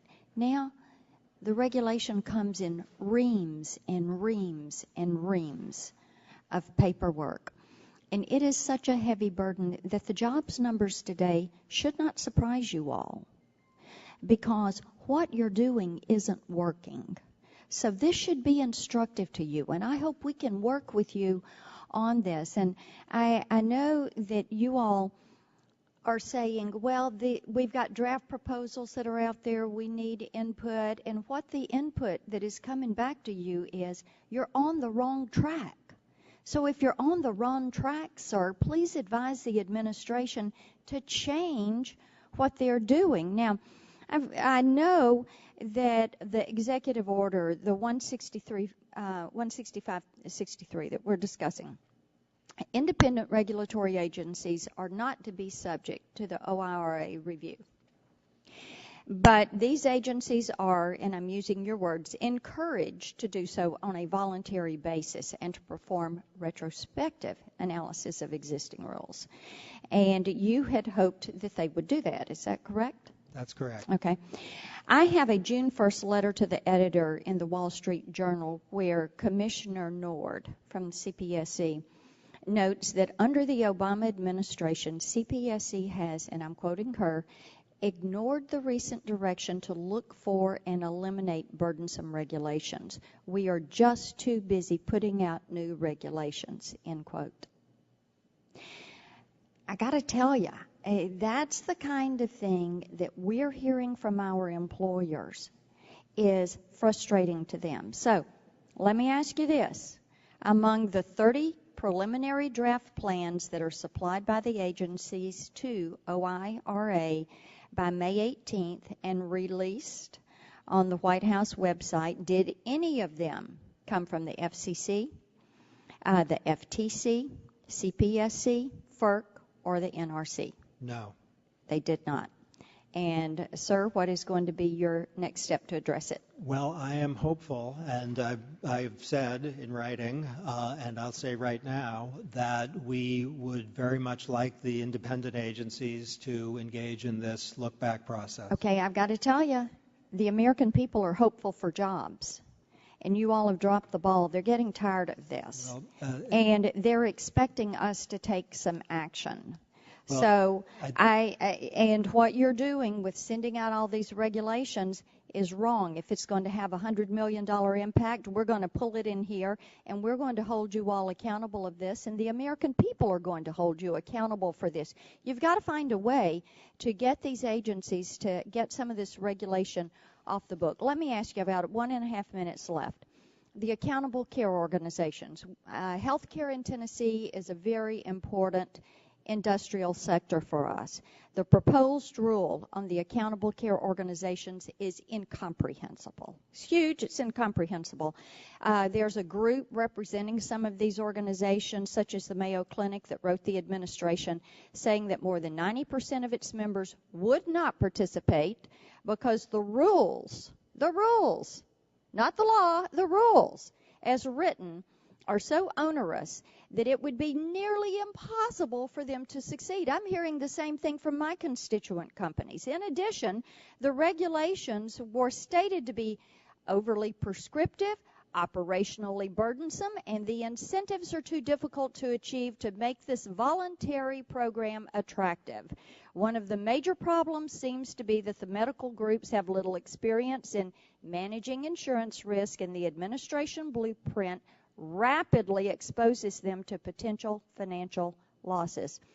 What has OIRA's role been in reviewing this rule to date for the accountable care organizations? Okay, the quote you gave is very reminiscent of some stakeholder response to the meaningful use rule, which HHS proposed a while back. And there are problems with that too, aren't there, sir? We're hearing about those problems with the meaningful use rule. And the look-back process can potentially help. Are we going to speed that look-back process up? Well, I would like nothing. How do we help you speed that process up? Well, your idea, there are two things. First, this very hearing and your interest in making sure that what is on the plans and not implemented already or not on a very fast track, that those things are implemented in a hurry or put on a fast track. Your ideas about what should be on the plans that aren't on the plans, very welcome. With respect to that, the rule you raise, I said, it's a little pitiful, but... Should we retrieve the rulemaking authority and address it statutorily? Well, I wouldn't say that. What I'd say is that the Administrative Procedure Act has a mechanism, and the word proposed, not just because I'm recently married, but also because the fundamentally constructive nature of proposed rules or interim final where you get a chance for people to fix things. I've heard the concerns to which you point, and our role will be in trying to address those concerns and make for clarity. Mr. Sunstein, my time has expired, but I would just like to place a motherly reminder. Actions speak louder than words, and the American people have gotten very tired. They are ill and fatigued with the talk. I yell back. Thank the gentlelady, Mr. Gardner, and the gentleman from Colorado. Recognized for 5 minutes. Thank you, Mr. Chairman, and thank you, Mr. Sunstein, for appearing before the committee today to answer some questions. Just a couple quick questions. Do you believe that we have an overregulation problem in the United States? If yes or no answer, I'm pleased to give yes. And could you put a price to your own price tag? You said you disagreed with some of the others. Do you have a price tag in mind of that overregulation? Well, I don't, but I hope to be able to cut with the leadership of the relevant agencies to cut the existing costs down very significantly. But you don't know what those costs would be right now? Well, what we can say is that we've already cut hundreds of millions, and we're in a very short term we'll be able to cut $1 billion. If we aren't able to cut billions out of this process, that would be a surprise. Executive Order 13563 specifies that regulations should promote job creation and that regulations should impose the least burden on society. When will your office issue guidelines for analyses that will identify whether rules promote job creation or whether they will result in job destruction? Okay, what we've been doing is working carefully with the agencies rather than the guidelines approach, so that's an interesting suggestion. We've been working carefully with agencies when a rule has potential job impacts to make sure that that's addressed fully. And so will you be issuing guidelines, though, for analyses to identify those rules? It's an interesting question whether this should be done via guidelines versus a rule-by-rule basis, and that's one we've been focusing on the 30 plans in the last months. That's quite interesting. You will not be issuing guidelines on. No, I didn't say that. No, we are focusing really laser-like on job impacts of rules, and you can see actually with rules withdrawn or amended in the last months, in part because of concerns about job impacts, some of them very prominent. So this is something we've been doing on a daily basis. Whether this should be done through guidelines or not, it's an interesting question. It's consistent with the executive order and also OMB Circular A4, which has some words on this, to focus on job impacts of rules. Whether guidelines are useful or not, as I say, that's an interesting question and very worth considering. And then under the process that you're considering then, are you going to require methods of analysis that account for both direct and indirect job impacts, or will your office follow EPA's lead? We had testimony here from the Assistant Administrator of EPA and ignore the job losses that result from shutting down facilities and increasing energy prices? I believe that testimony was focused on a rule issued before the recent executive order, and under the recent executive order, job impacts have been and will continue to be discussed. But it also requires a look back, though, so they should have done a look back on that. If EPA, the rule I think you're referring to is a proposed rule where there's extensive set of comments, including comments that involve job impacts, and it would be very surprising if those impacts weren't carefully addressed before the rule is issued. In terms of the look-back process, we are very much concerned with the prioritizing the look-back so as to get job growth going. And so there are a number of studies. I've got a study right here in my hands here. A number of studies that show health effects associated with job loss, health effects and impacts on family, impacts on education. If a rule is expected to shut down a facility, shut down a business, or reduce employment, don't you think that cost to Americans' health associated with that shutdown should be considered under the executive order? Well, I'm aware of that empirical literature. It's an interesting set of findings. What I'd say is that the job impacts of rules definitely should be addressed. Whether the health impacts that are a consequence of job impacts should be addressed, it's a little bit of a frontiers question in social science. I know the literature to which you're pointing, and existing OMB documents don't require that, but it is certainly worth thinking about. So right now you're not taking into account impacts on children or families when they lose a job as a result of a regulation? To take account of job impacts, which, as I say, is a central focus of ours, is to consider job impacts on families and children. The word job impacts in ordinary language, especially in the current economic environment, but even before, the word job impacts naturally calls up adverse effects on families and children. Are you aware of rules at the Department of Transportation relating to new signage requirements that's costing counties tens of thousands, if not more, dollars each? Yes, and I'm aware that the Secretary of Transportation was very concerned about that and pulled back on those rules. And so they have pulled back on those rules? Absolutely. He personally has been engaged. And so that rule is no longer in effect and it's been stopped? Well, the rule that was causing the public concern was pulled back, and there's reassessment. And you can be sure that the most vocal and convincing concerns about unjustified costs have been well heard by the Department of Transportation. Thank the gentleman. His time has expired. The gentleman from Virginia, Mr. Griffith, is recognized for 5 minutes. Mr. Sunstein, Executive Order 13563 states that regulatory actions must be based on the best available science. Your office has primary responsibility for helping the President achieve this objective. You may be aware that there's a pending science policy decision at the National Toxicology Program that involves the listing status of formaldehyde in an upcoming report on carcinogens. This listing status is very important as it is the basis for regulatory actions that may be taken now or in the future by OSHA, EPA, and other federal agencies, and additionally may directly affect marketplace, purchasing, and legal decisions in the near future. My understanding is that the studies and data sets that were reviewed by the NTP in its ongoing decision-making process are the same as those used in the draft formaldehyde assessment by the EPA. As you may know, the National Academy of Sciences recently called that EPA draft assessment into question and raised serious concerns suggesting the draft assessment is in need of substantial revision at the very best.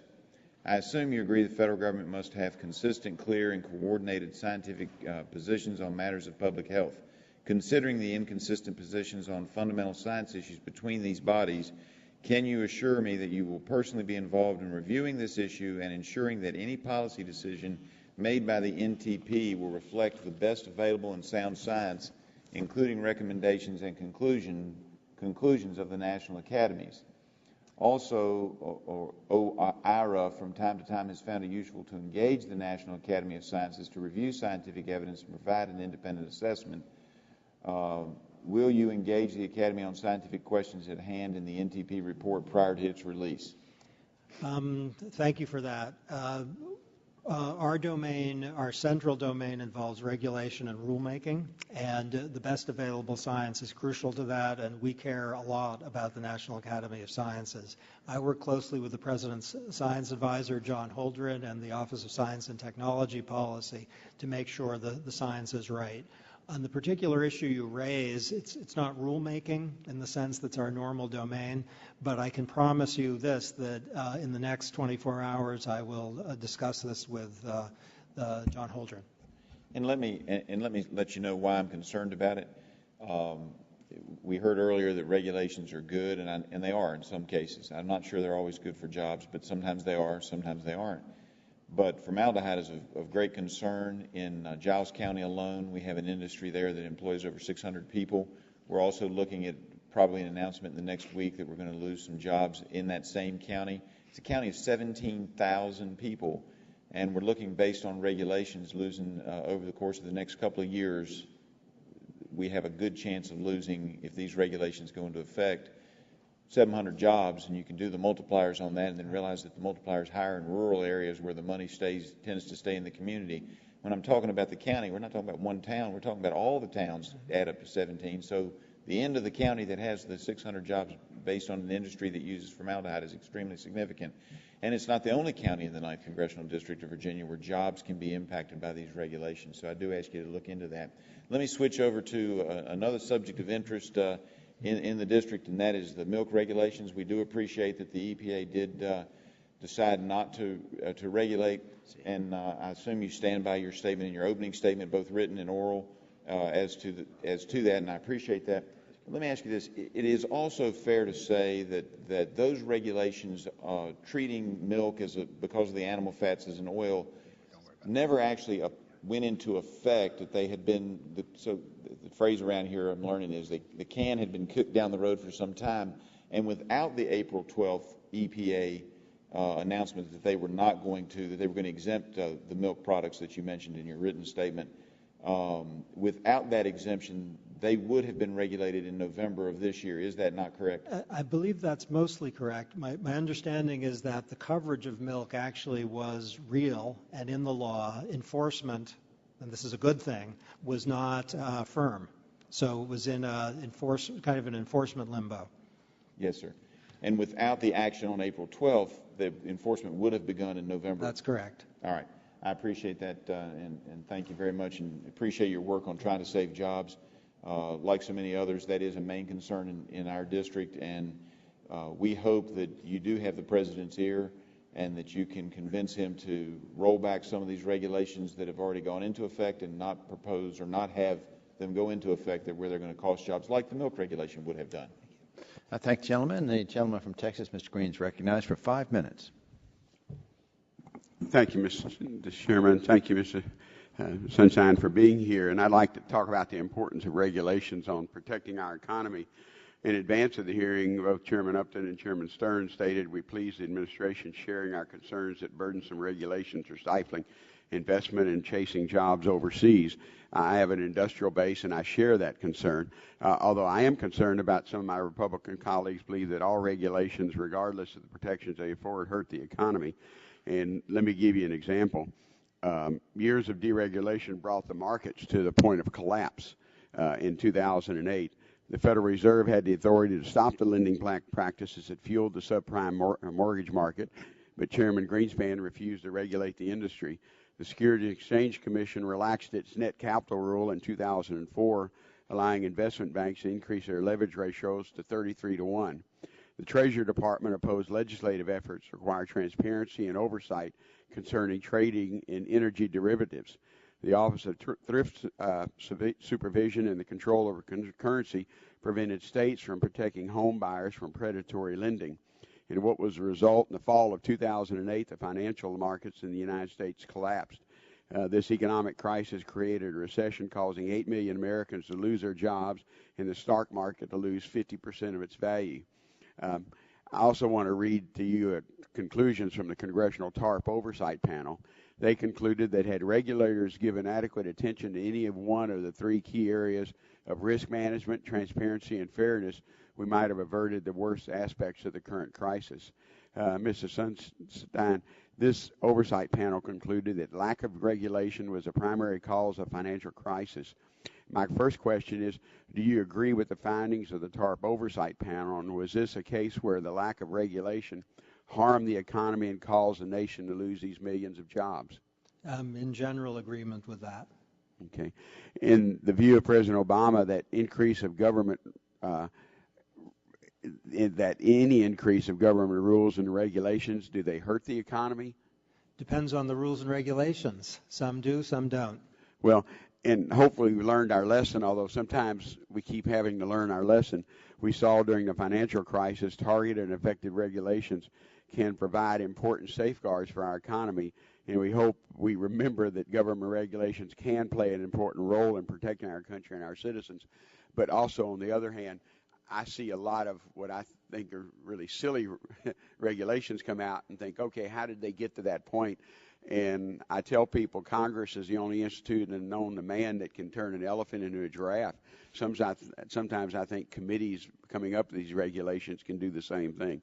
Mr. Chairman, that's I appreciate the opportunity to answer these questions. I thank the gentleman, and Mr. Sunstein, we're going to do a second round, so we won't hold you too much longer.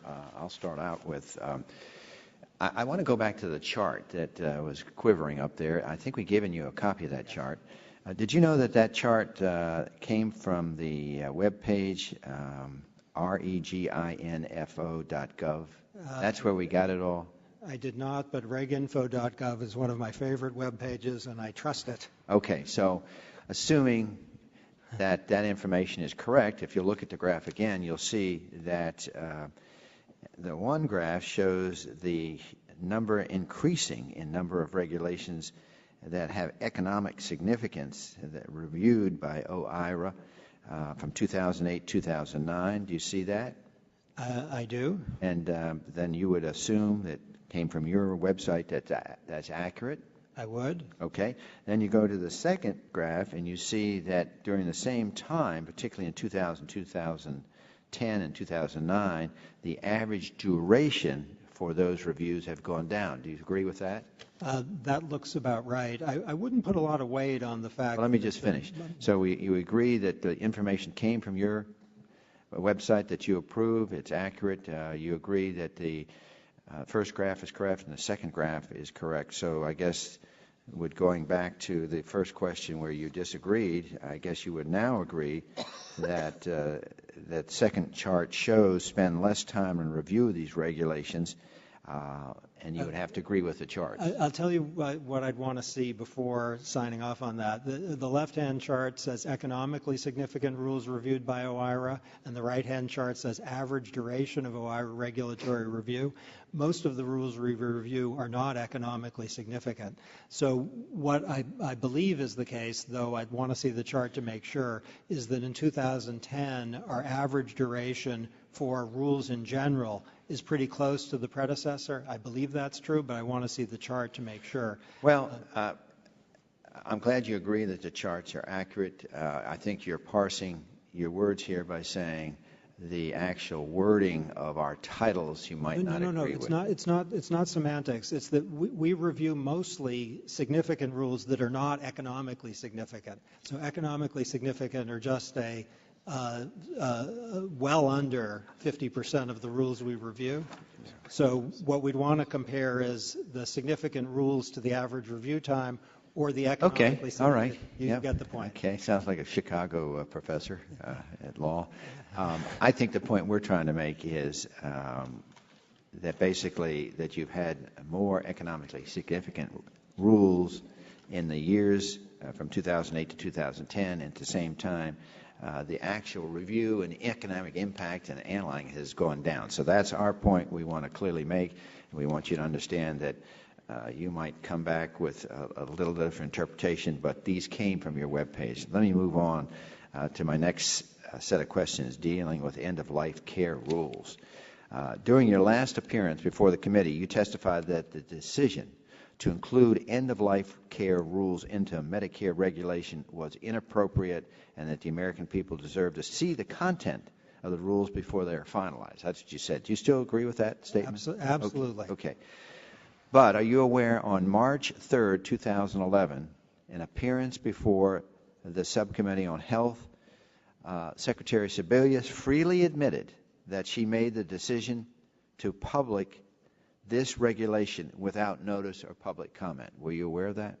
I was not aware of that. Okay, well, that's a fact that, based upon what you said, obviously she did not comply with it. Have you ever had any discussion with Secretary Sebelius about this admission? What I'd say is the Secretary Sebelius was very responsive to the concern that this had not been adequately ventilated by the public, and that was promptly corrected on exactly the ground you state, and that was the Secretary's decision. Yeah.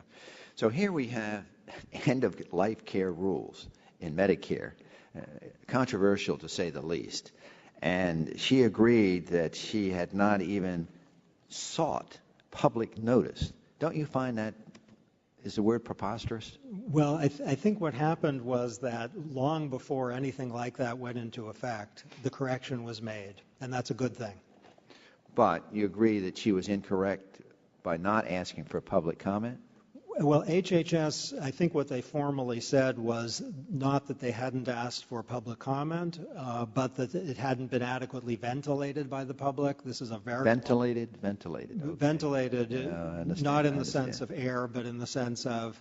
But don't you think those particular rules, end-of-life care, should certainly have asked publicly for public comment in a very clear manner, unambiguous, so that the American people have confidence? I mean, that seems to be so basic. Wouldn't you agree? Yes, and that's why the Secretary amended the rule. Mm-hmm. Was your office ever briefed on the decision to include this regulation? We saw the regulation. Just yes or no? We were not briefed on that particular No, issue. the answer is no. Were any materials provided by HHS about this regulation to you? The regulation was presented to us. Could you please submit those for the record for us? The regulation is the same regulation that was published. So you But the materials, the question I had, were any materials provided? Independent Not materials? the regulation. We're talking about the materials dealing. No, I don't believe any independent materials were provided. So there's nothing that you could provide? I don't believe so. Has your office ever been contacted about the possibility of including end-of-life care rules into future regulation? No. Okay. And at this point, do you feel that the analysis for the end-of-life care rules has been sufficient by the administration and the comment period, that it's been adequate? Well, what I understand is that the provision to which you object has been eliminated, and I support the Secretary's decision. And so we don't think it'll ever come up again, a new rule for the end-of-life care? Well, you know, we are in the business of reviewing rules that come before us. I would defer to the Secretary's statements. But your understanding is, by her amending and pulling this, that there is not going to be any further end-of-life rules, or they're going to be amended? Or I would defer to her on any such issues. Okay. All right, my time's expired. Recognize the gentlelady. Thank you very much, Mr. Chairman. Mr. Sunstein, in your testimony, you talked about how initiatives described in the preliminary regulatory look-back plans released by federal departments and agencies could potentially save billions of dollars in the future. Can you describe some of the steps that agencies have taken that have already led to significant cost savings for individuals and businesses? Yes, we have from DHS something that happened in December, which was a reporting requirement imposed on airlines that's 1.5 million hours. So that 1.5 million hours of burden has just been eliminated already. I mentioned the EPA milk rule. EPA also exempted biomass from the greenhouse gas permitting requirement, something that was of great interest to the biomass industry. It's a 3-year exemption, potentially longer. That will have significant economic consequences. OSHA has proposed and now has announced it will finalize a $500 million burden reduction initiative. And we have a number of initiatives that actually were announced long before the President's executive order that promised over 60 million hours in annual burden reduction. And I don't know how much an hour is worth, but even if it's worth relatively little, which I don't believe, that 60 million hours turns into a lot of money. So as you described in your testimony, now that you've had this comment period in the public process, I think you said now through August the agencies are actually going to be looking at more exact ways that they can cut regulatory burdens and start implementing the plans, I would assume August, September. Is that correct? Exactly. So I hate to do this to you, but I've suggested to Chairman Stearns that we have you come back in the fall after Labor Day and talk to us about what progress has been made over the summer, because just like you, we're very committed to common sense regulatory reform. And it's like I said to you before, at least my view, I've always been a proponent of regulatory reform, but I don't think regulations are necessary. I don't think regulations per se have values attached to them. I don't think that they're inherently good or bad. I think some regulations are helpful and they can protect the public interest and they can save money, and I think some are overly burdensome. I think that's the view that you share and the administration shares too, correct? Yes. So if you can come back and let us know what kind of progress that you've made, I think that would be helpful. Would you be willing to do something? I'd be delighted. Okay.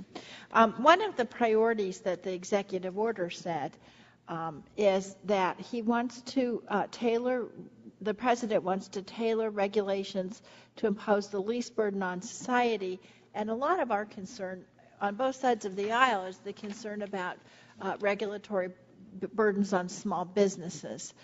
So I'm wondering if you can talk to me about what you've seen in already and now what you see coming ahead this summer to reduce regulatory burdens specifically on small businesses. Okay, great. On the same day that the President issued the executive order, he issued a memorandum on small business.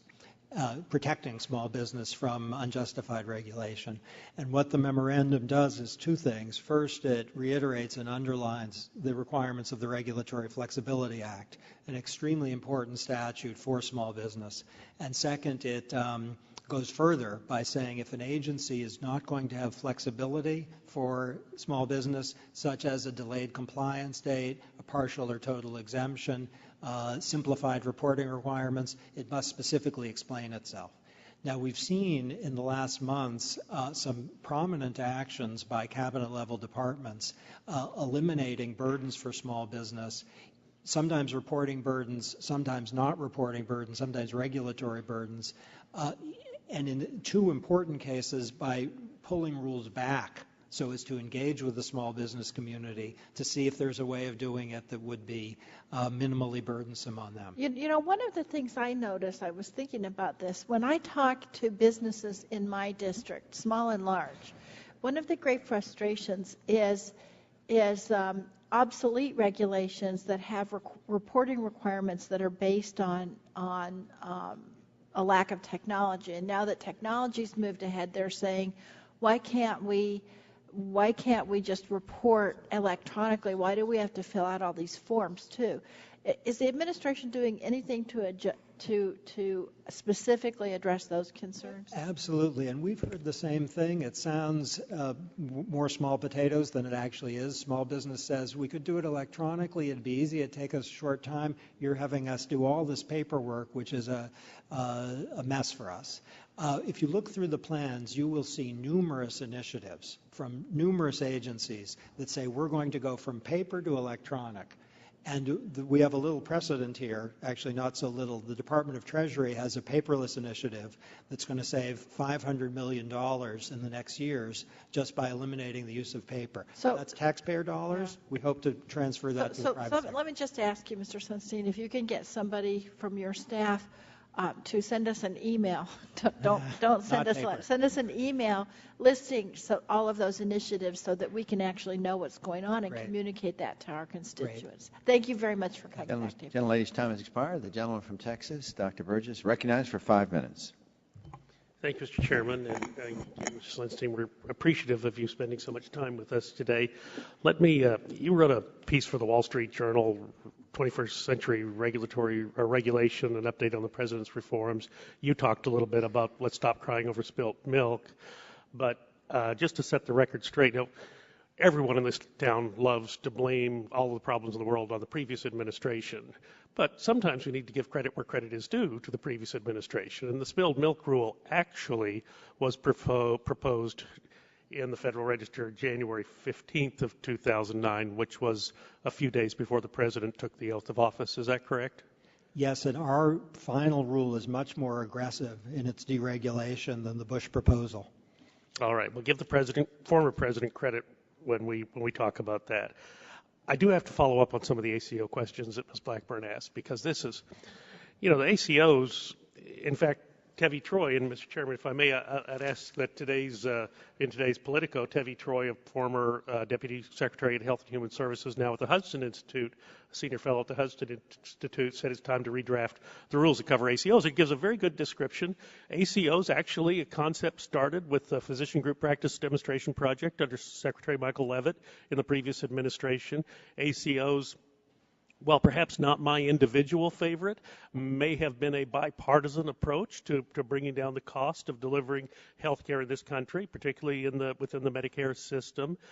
Many clinics across the country had embraced this concept, but they were left with a mishmash of a regulation that they just threw up their hands and said, we can't do this. This doesn't work. And yet it was working in their demonstration projects in Secretary Leavitt's administration. Now, one of the things Secretary Leavitt found was that they put a 2% savings before the ACO got to participate in any of the shared savings. There was a 2% barrier.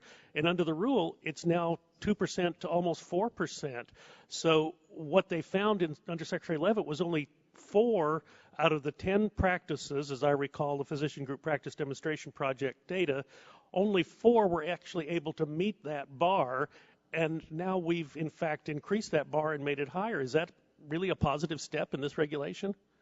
The rule is proposed, and your comments and those of your staff, as well as those of your constituents, are not just welcome but needed, so we got this right. But just to be clear, we've got a hard deadline, do we not, in the Patient Protection Affordable Care Act of January 1, 2012. So this rule is going to have to be either revised or reproposed. The clinics are going to have to assimilate this data, digest this data, and decide whether or not they can meet the statutory and the financial requirements, which are significant, all by January 1st, 2012. Is that correct? If we could, in 4 months, produce 600 pages of look-back plans with hundreds of rules to be revised, then we can get that done on the schedule. You can get it done, but I'm talking about Geisinger. I'm talking about Mayo Clinic. I'm talking about Gunderson Lutheran. Are these organizations going to be able to do the complex financial analysis that's going to be required in order to meet this January 1, 2012 deadline? The statutory deadline, yes? Is Yes. that correct? Yes. Well, we're going to do our best. You told Ms. Blackburn that no more statutory or legislative interference was necessary, but I would submit to you that perhaps we do need to amend this sacred document to allow clinics more time to analyze what you're going to put forward. Look at what is the minimum financial outlay that a clinic is likely going to have to come up with to institute an accountable care organization by your reckoning? I don't have a figure for that. This is a proposed rule where all these issues are under discussion. Well, the figure that's given is like $1.8 million, but the American Hospital Association estimates it's going to be between $11 and $25 million.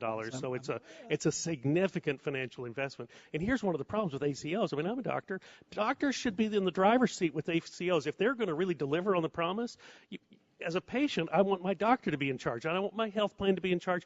I don't want the government to be in charge. I don't want the insurance company to be in charge. But the doctors are in a poor position to be able to manage the financial outlay, because not only do you have to pay the startup costs of all of the things, the ancillary personnel, the electronic health records, and all the things that are required for disease management, care coordination, but you've also got to manage against the financial risk of taking on a group of patients who have a set of chronic illnesses, which is ideally what the ACO is going to be managing. And here's the problem that we have. We're trying to figure out what to do with the sustainable growth rate formula, and many people were thinking an ACO model may be the way we can pivot to a different way of Medicare payment, so we stop paying for stuff and pay for wellness. And you deliver to us a regulation that is so confusing that the people who purport to be able to do this are now shaking their heads and walking away, and we've got 6 months to fix the problem. Okay, well, I appreciate that. You're clearly a specialist in this, and we need your help to get it right. There was a somewhat analogous controversy over an EOC regulation under the Americans with Disabilities Act. Chamber of Commerce, incidentally, raised many questions about lack of clarity and overreaching. And the first people out of the box to celebrate what the EOC eventually finalized was the Chamber of Commerce. So our hope is we can fix this. I'm going to submit a question in writing that deals with the FDA and medical devices, because we've heard a lot of testimony about that in this committee. It's an extremely important issue, and the FDA guidance documents that are under development by the agency and how the streamlining process is going to impact those. It's a critical importance, not for our manufacturing in this country, but for America's patients and America's patients in the future. Right. So thank you. Thank you. The gentleman, Mr. Bilbray, is recognized for 5 minutes. Thank you, Mr. Chairman. You know, one of the things that has frustrated me after 35 years in public life, one way or the other, working with regulatory agencies and being in regulatory agencies, is this huge gap between the intention of the legislation and the actual application.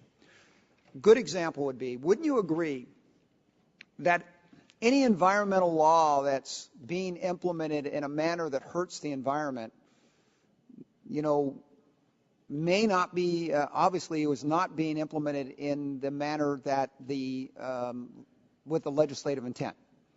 In other words, would you agree that no environmental law should hurt the environment? Sounds right. Give me an example of what we've had for a long time in San Diego. Clean Water Act requires going to secondary activated sludge for sewage treatment. Scripps Institution of Oceanography, Roger Revelle, the father of the greenhouse gas issue, stood up and demanded that we take a second look at the law. And as you know, we require that you do environmental assessment. The environmental review said implementing the law would be the best environmental option, that there was negative environmental impacts to habitat, to the ocean, introducing chemicals, air pollution. But the bureaucracy still is caught on this issue that don't confuse us with the scientific facts. We have the law, and the law says you've got to do this no matter what. And we've been fighting this battle for 20 years, and we still are running into this issue. Don't you think that the administration has two ways to do this? Either make the call like the judge did. We had to have a judge with the Sierra Club and the county health department suing EPA to force them not to put this in. That's interesting coalition there. Because remember, the county is environmental health is run by 5 Republicans. Either accept that or come back and ask us to change this law to allow the item to be done. How would you propose we handle that kind of conflict? Well, I don't know the particular controversy, though I know some of the names there. The first obligation of the executive branch is to follow the law. So it's profoundly to be hoped that following the law is environmentally desirable, and by and large, that is the case. The Clean Air Act, as noted previously. That's the Clean Water Act. The Clean Air Act is the one where there's particularly good data on overwhelming health benefits, but there's some good data on the benefits of the Clean Water Act also. So we have to follow the law. there may be no choice. It may not be available to say, for the executive branch to say, we're not going to implement the law and to go to Congress. Okay, let me interrupt right there, because I served 6 years on the Air Resources Board and 10 years on the Air District. The success of the Clean Air Act was quantified. You actually know you spend this much money, you reduce this many metric tons, you save this many lives per million, right? Yes. Clean Water Act doesn't do that. That's right. Mostly probably because it predated the Clean Air Act and it's not sophisticated enough. Will you bring that up? Wouldn't you admit that maybe we ought to be sitting down and talking about quantifying the Clean Water Act, because the Clean Water Act originally really was an act to allow pollutants. I mean, Chicago dumping into a river that went into the Ohio and polluting everybody's water all the way down to New Orleans, rather than clean up their mess and from what they historically did. OIRA's role is the narrow one of implementing what you've told us to do. So I wouldn't want to comment just in my little domain on what you should do tomorrow. But I would say that the executive order makes a very strong plea for quantification of costs and benefits, and that would certainly apply to the Clean Water Act. Okay, let me shift over. Is there anything in the Endangered Species Act that requires 4 or 5 to 1 mitigation for disturbing habitat? I don't believe so. No, there isn't. It was on a rule. Is there anything in the Endangered Species Act that requires that when you go in to clean out a flood control channel, you have to go back and mitigate every few years? When you do that, you've got to re-mitigate for that again, even though you had originally mitigated? I'm pleased to say that I'm confident there's nothing like that in the Act, but I just note that the Department of Interior, in its look-back plan, has referred specifically to streamlining the requirements under the Endangered Species Act and taking another look at that. Well, let me tell you something. I've run into that to where it's not only an impact on local government, local communities, but it's actually displaced public space, parkland, because you've got agents under Fish and Game and Fish and Wildlife screaming bloody murder that we have to get our pound of flesh from you 4 to 1 to make up for somebody else's problems. And I don't know, do you know anywhere in the Endangered Species Act that allows agencies to make a permittee mitigate for other people's violations? The way I'd phrase it, it's a pretty short statute, and it doesn't require what you've particularly described. I think it's authorized. The Secretary of Interior has a lot of authority under some broad terms. So I believe it's not required, but it is authorized. Mr. Chairman, I think that the one thing that was in the rulemaking, where so many of these things were done, in the rulemaking process, that was never included in the legislation that was passed by the representatives of the people of the United States. And I think this is one thing that Republicans and Democrats ought to be able to work at, getting the act back to where it was meant to. Make sure the Clean Water Act is cleaning up and helping the environment, not just fulfilling a bureaucratic agenda and hurting it, that the Clean Air Act is being implemented to where it protects the public health, not just running up costs. And I hope that both sides can work on this one, and I appreciate your testimony today. I thank the gentleman. The gentleman from Virginia is recognized for 5 minutes. Thank you, Mr. Chairman, and I do thank you for spending time here and appreciate what you're doing. We have to roll back some of these regulations that are killing jobs, and it really doesn't matter to me who gets the credit as long as we get the job done. In my earlier questioning, and you were very kind to say that you would look into it in regard to the National Toxicology Program related to formaldehyde, that affected jobs, hundreds of jobs on the northern end of the district, affecting thousands of jobs across the nation, and particularly some well-needed jobs in the southern end of my district, which is my district's about the size of the state of New Jersey, is styrene.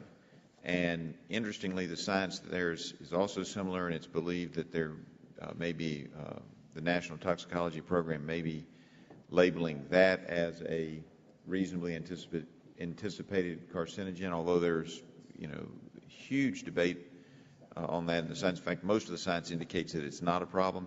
So if you could add that to the list, I would greatly appreciate it. Looking at that, it's interesting because my predecessor and Congressman Shadig wrote a letter last year that details some questions. I'm happy to give you a copy if you'd like. And then I followed up along with Congressman Donnelly this year saying, hey, have you got an answer to these questions? Because the main thrust of those questions were, all right, we have all these jobs that are going to be impacted. and yet the science doesn't seem to back up the ruling. So I do ask you to take a look at that. Also related to jobs, obviously I come from a coal district, and I know that the rest of the committee members are surprised it took me this long to get to coal, but I do come from a coal district, and as we've heard today, there are a lot of regulations out there, and I really wish we could quantify, as Congressman Bilbray was just saying, because we all want clean water, and we all want clean air, and we all want jobs. And what you have to do, as you know, is a balance to see whether or not you're getting your bang for your buck. My opinion, as everybody on this committee knows, is that a lot of the regulations proposed and the newer regulations related to the mining of coal have very little positive impact for the environment. I won't say they don't have any, but they have very little at the cost of huge amounts of jobs and the huge usage of coal in the district and in this nation. And one of the things I think is interesting, and I think this applies both to the styrene and the formaldehyde as well, these products are going to be made. The question is, are they made here? Now, if they're causing people cancer, obviously we want to put a stop to it. Some other country wants cancer, that's fine. But the bottom line is, when you talk about coal and you talk about some of the things, one of the things I found interesting, we've had some testimony here that we actually may be creating a worse problem with coal by shipping the jobs overseas. We're still using the products. They're still coming back here. They're being made in China and Kazakhstan and India and you name it. Places that I didn't know about when I was in high school that now are on the map and are competitors of ours. And we're shipping our coal over there, and they're shipping our their air pollution back to us because, as you know, it only takes a few days, 10 days according to a NASA study, to get from the air to go from the Gobi Desert to the eastern shore of Virginia. And as a result of that, I'm concerned that not only are we getting a small bang for our buck on the regulations that are proposed and that are coming out, and that have some that are already implemented, but we're actually increasing the air pollution in the United States by shipping these jobs off to countries where they don't have even the reasonable regulations that I think everybody would agree the Clean Air Act did bring us in its early days. And so I think we have to be very, very careful with what we're doing, and we're using the Clean Water Act to actually, I think, in my opinion, and some others who've testified here, inadvertently, with good intentions, dirty our air. Thank you. I yield back my time.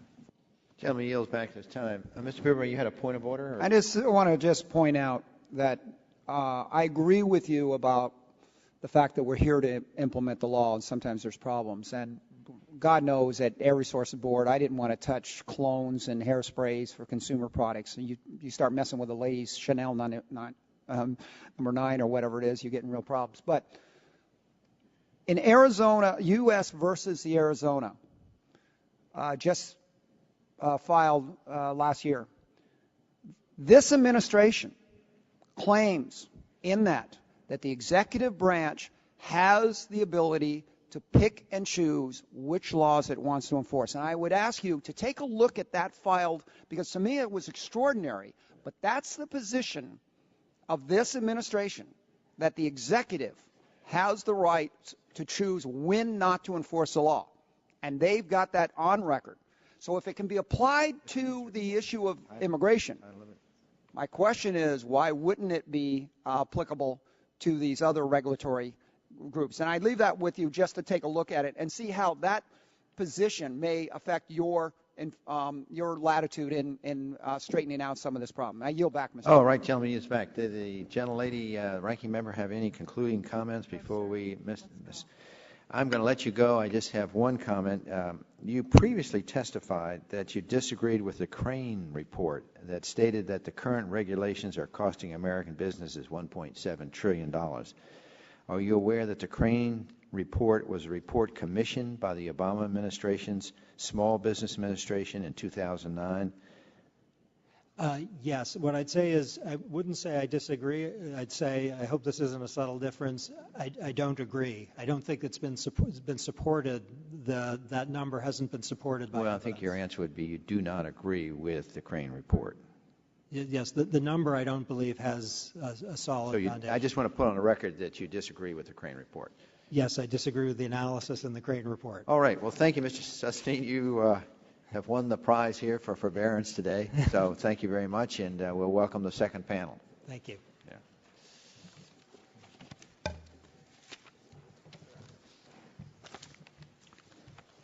I'm going to ask unanimous consent. Dr. Burgess asked that Trevi Troy's opinion in the Politico be put part of the record. Without objection, so ordered. Okay. Yeah.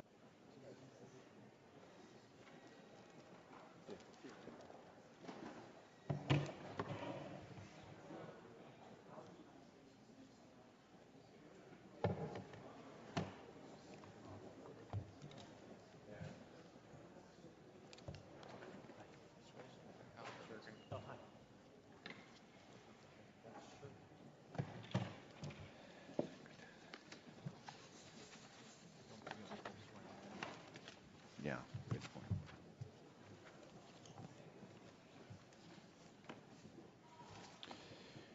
We'll have you gentlemen sit down at your convenience, and I'm going to point out who they are before I swear them in. Mr. James Gratuso is a senior research fellow at the Heritage Foundation.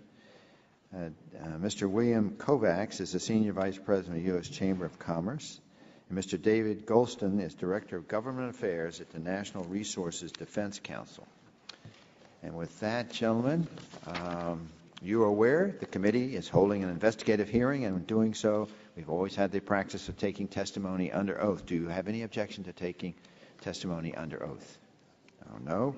The chair then advises you that on the rules of the House and the rules of the committee, you're entitled to be advised by counsel. Do you desire to be advised by counsel during your testimony today? No. In that case, if you please rise, and I'll swear you in. Please rise and raise your right hand. Do you swear to tell the whole truth and nothing but the truth, so help you God? You're now under oath and subject to the penalties set forth in Title 18, Section 1001 of the United States Code. Now, if you would give a 5-minute summary of your written statement, we'd appreciate it. Mr. Kovacs, we'll start with you. Thank you, Mr. Chairman and Ranking Member DeGette. I appreciate being invited here to discuss Executive Order 13563, which calls on agencies to eliminate the duplicative, outdated, and unnecessary rules. This is certainly a very positive first step, and we've said that many times. I would like to bring to your attention, though, the fact that Congress first mandated this in 1980 in the Regulatory Flexibility Act, and it's been a struggle to get it implemented. So it's a good start. Now, having said that, one of the concerns, and we hope that the OIRA moves forward with it, is we've got a long way to go. If we're going to deal with the jobs issue, we have to look at the economically significant regulations which have been defined by the administrator, permit streamlining, which really creates jobs, and frankly, we have to begin looking at the standards for court review because they have a lot of implications as to how the regulatory process works. And as we're talking about jobs, I just want to highlight one point that I have in the testimony, and that is some of the agencies, like the Environmental Protection Agency, have in each one of the environmental statutes a congressional mandate to do a continuing jobs analysis, and that's Section 321A in the Clean Air Act, and it goes through the rest. And this is, to my knowledge, this has never been done, and it's been on the books for decades. The regulatory process, look, it's been growing for years. This is not new. Since 1976, we have 170,000 new regulations. But the Chamber has always said we need a lot of these regulations. Some of these are just business practices. So when we go into the regulatory process, we have to go into it in a way in which we understand what it is we're trying to do. The concern on our part seems to be the fact that the economically significant regulations have increased dramatically. From 2005 to the present, they've gone from 137 a year to 224. And these are significant because they do impact large parts of society and many industries. So when we take a step back, how do we get here? Congress has been addressing this issue to try to bring it to some control since 1946. I mean, this is 65 years of Congress doing this. You'd enacted the Administrative Procedure Act, and at that time it was to bring the public in, and it was to have a discussion of what the regulatory process is all about, and to get the kind of comments that a lot of which, frankly, you're getting here today. But several things happened on the way to getting here today. The first is Congress actually began to pass very, very broad and vague laws, and you asked the agency as an administrative body to begin filling in the blanks, and the agencies were very glad to fill in the blanks. Then in the 1970s, you had the courts in the Chevron decision for the first time award deference to the agencies. So two things were going on simultaneously. One is Congress was giving the agencies a lot of discretion over the vague laws, and the courts were giving them deference. That literally tipped the scale as to how the regulatory process worked. And it was from that point forward that Congress has struggled to get it back, and it's been unable to. And just to go over it, and it's all in my testimony, but since 1980 on, Congress has looked at has enacted the Regulatory Flexibility Act, unfunded mandates, information quality, data access, paper reduction, jobs analysis provisions, and we could go on. And each one of these, the Congress has struggled to get control over this, and it's been unable to. So a few of the suggestions that we have, and not that any one of them should take preference over any other one, but there are some, and we ought to look at this, and that is, one is, if you're going to focus on the regulatory process, you need to focus on those few hundred regulations a year that really make a difference. You have so many things in place. You have cost benefit, you have jobs analysis, least restrictive alternatives. You have that. We've got to find a way to make them work, and I think you can make them work quicker in the 200 large regulations than the 4,000 other regulations that occur. You've got the REINS Act before Congress. Certainly would put Congress in the driver's seat and should be considered. You could require economically significant rules for the agencies to actually have a higher standard of review. For example, all regulations right now, the smallest and the most minimal and the largest, are all subject to what we court review for what we call arbitrary and capricious, which means if the agency can find anything in the record, if the court can find anything in the record that the agency supports, the agency wins. That really has tipped the playing field because the agency can always put something in the record. You might want to consider giving that a higher standard of review. Maybe for the 200 economically significant regulations you have a formal rulemaking. You could also since the courts give deference, you could require all regulations to be subject to substantial evidence. You could put judicial review on many of the regulatory statutes that you have already enacted. That way the public can help you implement the regulatory process. And then finally, I think in the final analysis, I hate recommending anything to the Congress, but the Constitution does give you sole legislative power. And I think that at this point in time, that legislative power, because of the regulatory process, is shared. Thank you. Thank you, gentlemen. Mr. Gattuso, welcome for your opening statement. Chairman Stearns, Ranking Member Daggett, and members of the subcommittee, thank you for the opportunity to testify today on this important issue. 4 months ago, the President issued an executive order instructing all executive branch agencies to submit plans for reviewing regulations on their books. Last week, and again this morning, our Administrator Sunstein reported on the initial progress of that review at the various agencies. His report was encouraging, as agencies have identified a substantial number of obsolete and unnecessarily costly regulations. At the same time, the reforms proposed so far constitute only a very small step towards the rollback of red tape that the American economy needs. Much more substantial reform is required. This is not a new issue. The burden of regulation has been steadily increasing over the past 3 decades through Republican as well as Democratic administrations. During the present administration, however, the rate of increase has reached unprecedented levels. According to figures compiled by us at the Heritage Foundation, based on data provided by the Government Accountability Office, federal agencies promulgated an unprecedented 43 major regulations during fiscal 2010 alone, imposing annual costs, as calculated by the agencies themselves, of at least $28 billion. During the same period, only a handful of major rulemakings were completed, which reduced burdens, with a total calculated savings of about $1.5 billion. It is in this context that President Obama launched his regulatory review initiative. To address the issue, the President promised a government-wide review of rules. This was a welcome step, but it is the requirement that agencies submit plans for regulatory review of existing regulations, however, is not a new or groundbreaking idea. In fact, agencies have been required to prepare such plans since 1993 under President Clinton's executive order on regulatory review. There is little evidence that such plans have had any impact. Moreover, the Obama initiative was hardly government-wide.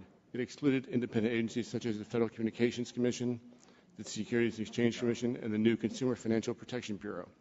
In so doing, the President excluded from scrutiny many of the largest producers of red tape. And I do understand that OIRA invited independent agencies to submit plans on their own, and apparently they almost uniformly declined to do so. There is precedent on this in prior reviews of regulation by administrations, notably in the 1991 review by the Bush administration. It was made clear to independent agencies that they should participate, and they did. Frankly, a president who has his appointees serving in independent agencies can persuade them to participate if he expresses his desire strongly enough. I don't think that was done in this case. Now, despite these limitations, the initiative has, as reported by OIRA Administrator Sunstein, had some meaningful results. Overall, the executive branch agencies identified over 100 possible rule changes for the reported potential savings in the short term of about $1 billion. For an administration that up till now has reduced regulation on virtually nothing, this agenda is significant. As encouraging as that is the administration's explicit acknowledgement that regulations have costs, and that regulators must make time in their day to review the restrictions and mandates they have imposed to determine if they are actually necessary and effective. Still, it is too soon for Americans to breathe a collective sigh of regulatory relief. Many of the steps last week are the low-hanging fruit of regulatory excesses which should have been plucked long ago. For instance, the rules defining milk as a potentially dangerous oil had been in place since the 1970s, and a request to eliminate dairies from the regulations had been submitted to EPA as early as 2007. The fact that it took 4 years to accomplish this is less a notable achievement than a sign of a broken regulatory system. Many more actions are merely suggestions for change at a later date. Of the 31 reforms identified in the EPA's regulatory plan, nearly half are termed longer-term actions that the officials have simply marked for a closer look at sometime in the future. Moreover, these proposed regulatory rollbacks are far exceeded by the new regulations which have been or will be promulgated. Thus, while the $1 billion in claimed savings in the near term from the actions identified by the administration is significant, it is swamped by the nearly dozen new rules costing more than $1 billion each, which have been adopted in the last 2 years. In other words, the savings expected from this initiative in the near term has been counteracted 11 times over by new regulations that have been adopted. And there are more in the pipeline. Until this torrent of new regulations is stopped, or at least narrowed, net regulatory burdens will continue to increase. Let me finish by saying that help is needed from Congress as well. I have my written testimony of recommendations for reforms that can and should be taken legislatively, including establishing a sunset date for federal regulations, creating a Congressional Office of Regulatory Analysis to provide Congress with its own capability to analyze and review regulations, and requiring congressional approval of major regulations that place new burdens on the private sector. Thank you for your time. Thank you, gentlemen. Mr. Golston, welcome, and for your 5 minutes. Thank you, Mr. Chairman, and thank you, Ranking Member DeGette, members of the subcommittee for having me here today. What I'm going to try to do is run quickly through 14 points to summarize some of the points in my written testimony and issues that have come up this morning. First is regulations are needed to safeguard the public. Neither individual action nor the marketplace can yield such public goods as clean air and clean water. Second, repeated studies have concluded that the cumulative benefits of U.S. regulations outstrip the costs. Third, studies have generally found that the impact of regulation on jobs is neutral to slightly positive. The phrase job-killing regulation may come trippingly off the tongue, but one gets tripped up looking for the data to back it up. And this doesn't even account for the indirect benefits of regulations, such as a stable banking system or a trusted system for reviewing drugs.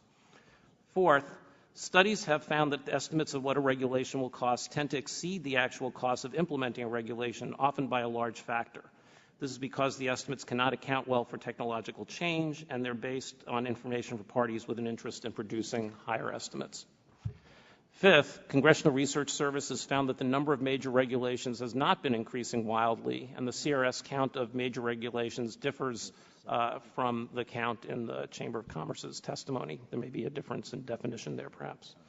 Sixth, looking on the basis of all that, While any governmental activity, like any other human activity, can be improved, there's no indication of any fundamental problem with the U.S. regulatory system. Seventh, the Obama administration looked back as a reasonable effort to improve safeguards, and we look forward to reviewing the agency's more detailed proposals when they come out in August. Eighth, industry's focus on criticizing future rules can be seen in part as a tacit acknowledgement that past rules did not turn out to be as problematic as they had predicted. Ninth, contrary to some of the claims that the Chamber of Commerce makes in the testimony, EPA does not simply cave when lawsuits are filed, and the sue and settle narrative is faulty. 10, proposals to upend the current regulatory system should be opposed. They run counter to historical experience, to public opinion, and to the public interest. Measures, particularly like the RAINS Act, which are tantamount to dismantling the current system of public protection, should be opposed with particular vigor. 11, proposals like RAINS are designed to bias the regulatory process hopelessly in industry's favor by changing procedures. This is partly because the industry knows the public would not support changes in the underlying laws that the regulations are designed to enforce. 12th, in the end, even industry would be harmed by some of these proposals because the system would lead to far less predictability than we have today. 13, regulation by providing clear rules of the road helps produce a functioning marketplace and economic prosperity. And last, in conclusion, Congress should not be accepting claims of regulatory harms at face value and should not make radical changes to the regulatory system which has safeguarded the public at a reasonable cost. Thank you. I thank the gentleman. I'll start with my questions. Mr. Kovacs, do the amount of current regulations impede the ability of businesses to hire new workers to create jobs? Well, I think we just saw that the unemployment rate has gotten higher. Within our testimony, we have a discussion of what we call project no project, which is what we try. What we do in this committee is usually ask for a yes or no if possible. Can you say yes? Yes. Okay. Is that some part of the problem with the current high rate of unemployment, which is approaching 9.1%? Is that, in your feeling, it's due to regulation? I know we had Mr. Waxman saying that he believes in regulation and so forth, but in your opinion, it contributed to the unemployment? I am not. The answer is I am not an economist, but yes, but look at our project no project study because I think that gives you the kind of answers you need. So that study would give more definitized information? Yes. Okay. And the name of that study again is? It's project no project. Okay. I think both you indicated, and I think the third gentleman did too, this idea of these independent agencies. And I think all of us are concerned. Don't independent agencies that issue regulations also contribute significantly to the total burden on the economy, the independent? Isn't that true? Yes. I'll ask each of you, Mr. Kovac. Yes. And Mr. Gattuso. Yes. Mr. Golston, is that true that the regulations from the independent agency would contribute to the burden on the economy? They contribute regulations, certainly. You don't think they affect the... Okay, all right. Were you surprised that of the 30 preliminary draft plans released by the White House on May 26, there were none from the independent regulatory agency under this committee's jurisdiction, such as the Federal Communications Commission, the Federal Trade Commission, the Nuclear Regulatory Commission, the Consumer Product Safety Commission, and the Federal Energy Regulatory Commission? No, I was not surprised. Yeah. I was surprised there was not at least one or two. And Mr. Golston? I'm not sure I had an opinion on that. That there's the constitutional issue about whether they can be required to do it.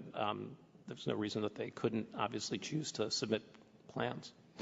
Do you think there's anything more that OIRA could have done to encourage independent regulatory agency to sort of voluntarily submit retrospective analyses of their existing rules and set out in the President's executive order?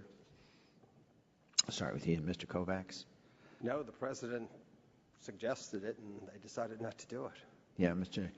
Gattuso? As I said in my testimony, I think the President can make clear when his request is very serious and when it's for show. I think he could have done more. Mr. Goldstein? I have no expertise on that, but I imagine they could have done more. I think, Mr. Gattuso, you'd indicate it's too soon to breathe early a sigh of relief with the President Obama's January 2011 Wall Street Journal op-ed, where he termed, quote, rules have gotten out of balance, placing unreasonable burdens on businesses, burdens that have had a chilling effect on the growth and jobs. Do you think after that particular op-ed that in the Executive Order 13653, we're any closer to achieving what Mr. Sunstein has cited as his aim of nurturing, quote, a consistent culture of retrospective review and analysis throughout the executive branch? I think we're closer, but we're dealing with a few micromillimeters, perhaps, of moving forward. Micromillimeters, okay. Mr. Kovacs, do you think the Congress should mandate a law that all agencies should conduct periodic retrospective reviews? I think you already had in 1980 with the Regulatory Flexibility Act, Section 610. So it's not being implemented? Is that the That's problem? correct. But you would agree that we should, that the agency should have a retrospective mandate to look at the regulatory environment in their department. And you agree also? Definitely. And Mr. Golston, do you agree?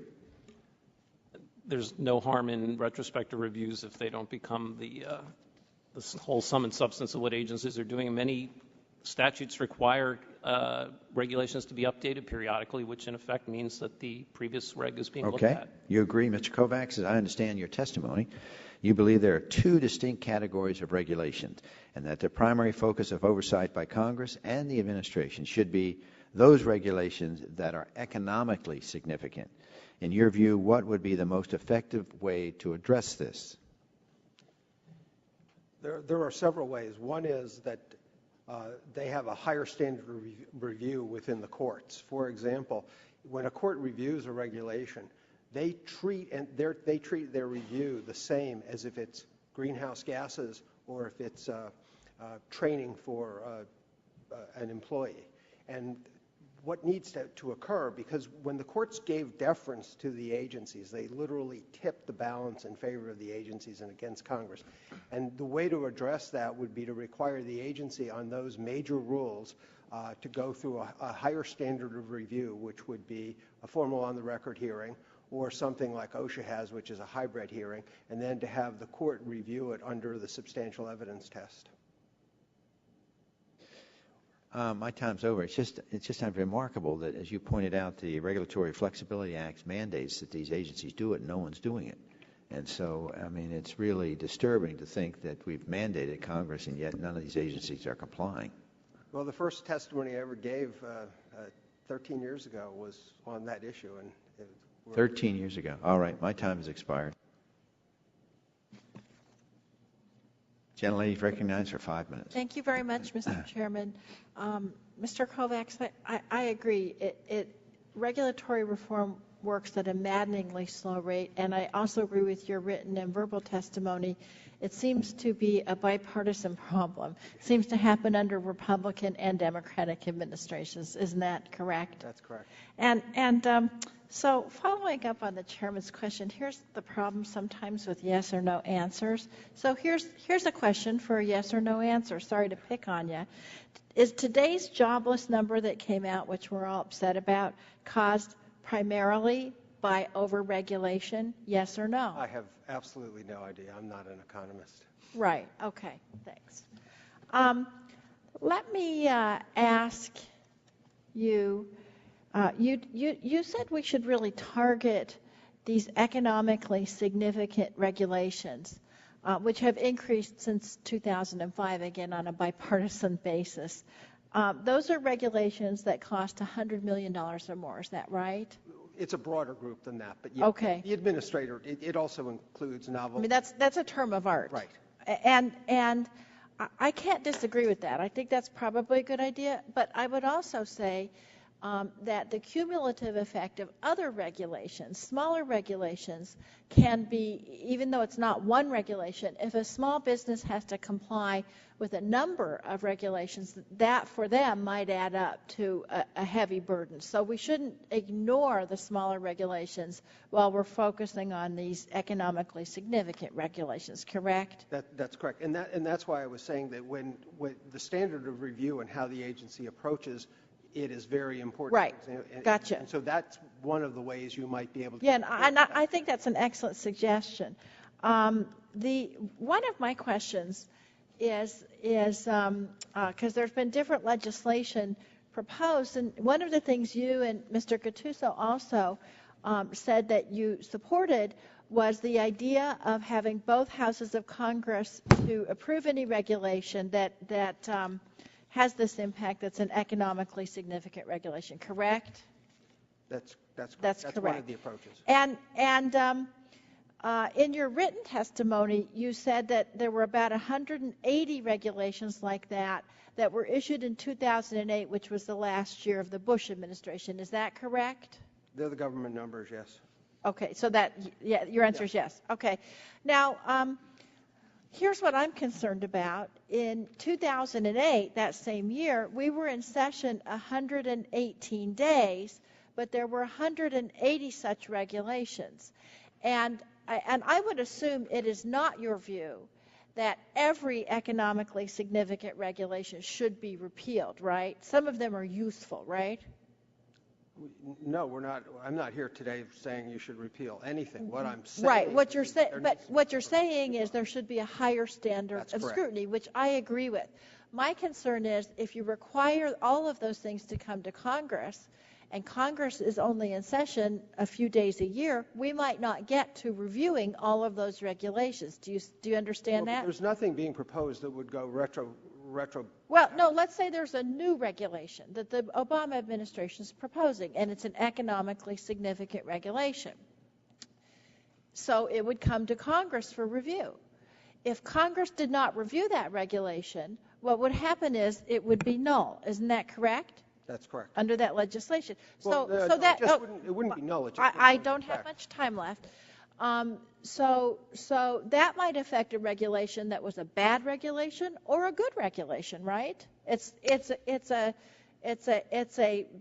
great big mallet that comes down and kills that regulation. No, it puts Congress in charge of the legislative. Well, I hear what you're saying. Mr. Goldston, I want to just ask you a couple of quick questions about the Clean Air Act. Because recently Mr. Waxman asked the EPA to do a report on the Clean Air Act, and what the report said was that the Act created American jobs, and in fact that it prevented 18 million child respiratory illnesses, 850,000 asthma attacks, 674,000 cases of chronic bronchitis, and 205,000 premature deaths. And also there was monetary value of $2 trillion by 2020. Mr. Goldston, I'm wondering if you can tell me whether you agree with these results of this study that was done. Most studies that have looked at the job and health impacts of regulations show net benefits of the health benefits and show no of the Clean Air Act? Of the Clean Air Act in particular. Now, to comply with updated pollution standards, businesses must design, manufacture, install, and operate pollution-reducing technologies. And so a lot of people argue that the Clean Air Act has created hundreds of thousands of domestic jobs in the field of environmental technologies and generated about $300 billion in annual revenues and supported 1.7 million jobs. So my question to you is, do you think that federal regulations like these can support economic growth and foster job creation? Yes, and again, most studies have found a neutral to net benefit of jobs overall, and that's on the whole. So yes, absolutely. Okay, thank you very much, Mr. Chairman. Ladies' time has expired. The gentleman from California, Mr. Bilbray, is recognized for 5 minutes. Thank you very much, Mr. Chairman. David, let me go through a scenario that I'll call the good, bad, and the ugly. And you know my background in California. So let's use California as sort of the test platform for a national strategy on regulatory oversight, especially environmental stuff. The Air Resources Board, wouldn't you admit, one of the most successful environmental agencies ever implemented, has reduced pollution by, the air in California is twice as clean as it was when the ARB started off. And the population is twice as much. Are you aware that the mandate to those of us that were at the ARB and there now, there's a mandate that cost effectiveness must be considered before passing any reg, right? I'd certainly take your word for that. And it obviously has not been a major barrier to the protection of the public health or the implementation of that environmental strategy. If right. The success speaks for itself. In fact, let me just tell you, somebody who worked 6 years with that program, actually 16 totally between 10 years at Air District and 6 years on the board. It actually helped us.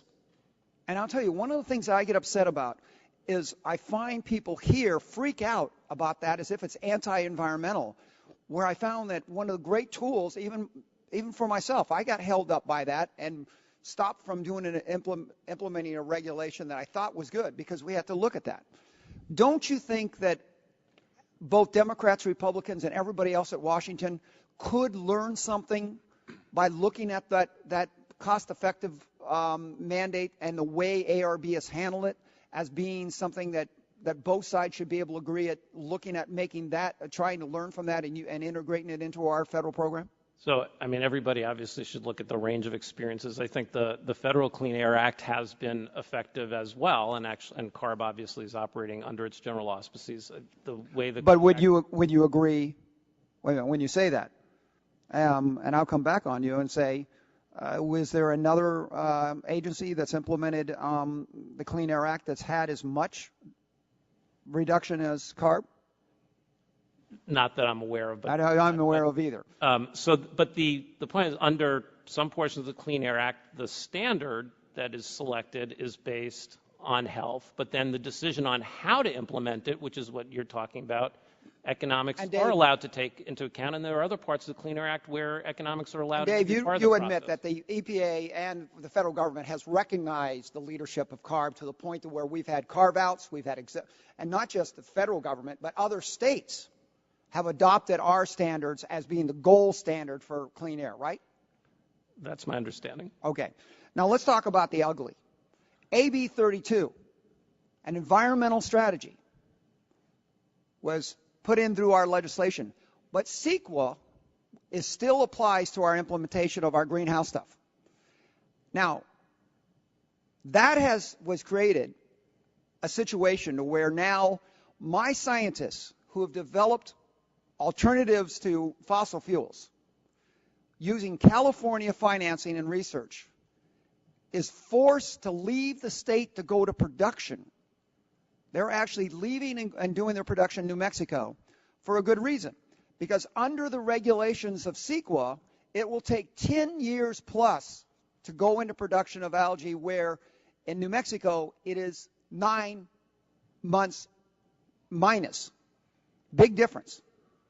And this is, I would just say, the bad side of it, is showing that, and now the legislature said they cared enough about the environment to put in AB 32, but they didn't care enough to exempt it from environmental regulations that would stop the implementation. And let me just point out, this is the same legislature that exempted a football stadium and industry from CEQA. So it's not like, absurd.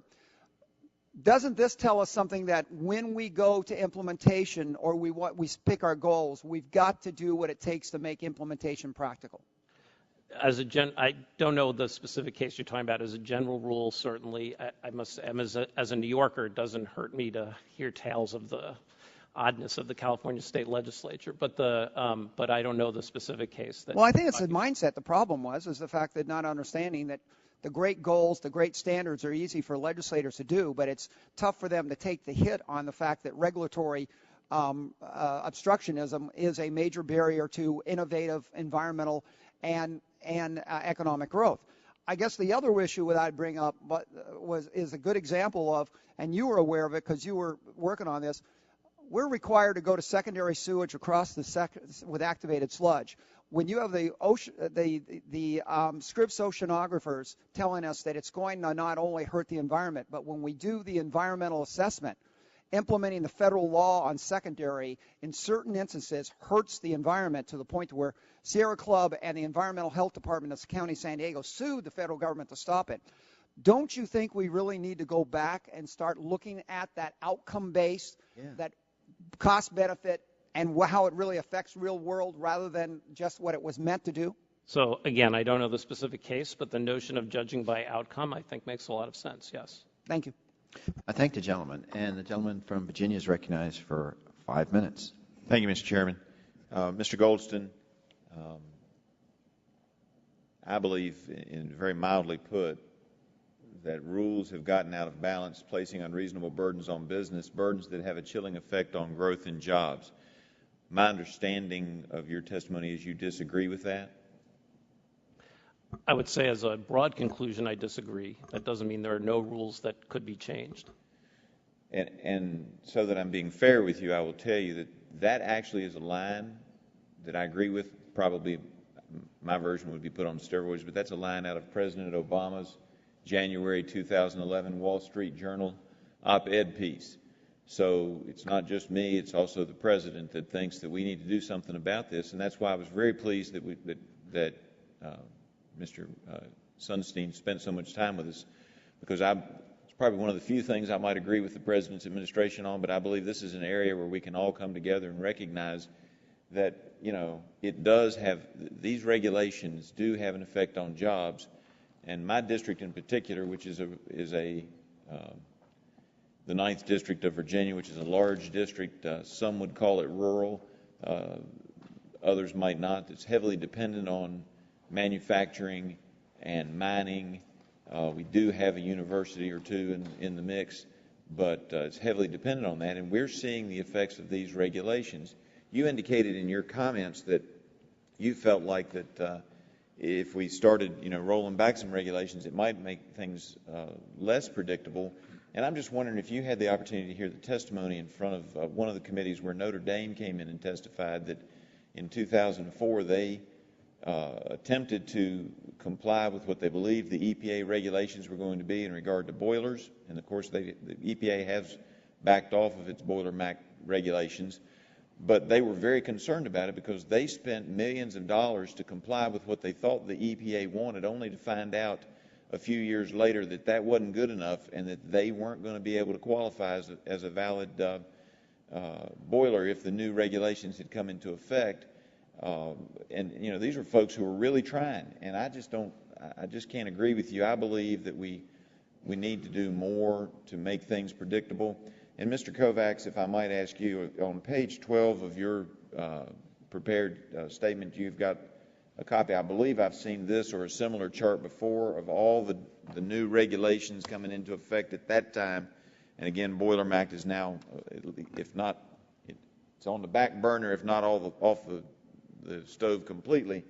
But you can look at all those colors from over there and see if a member of your organization, doesn't matter which agency, whether it's EPA or OSHA, sees that much coming at them, do you think that they think that's predictability in regulation?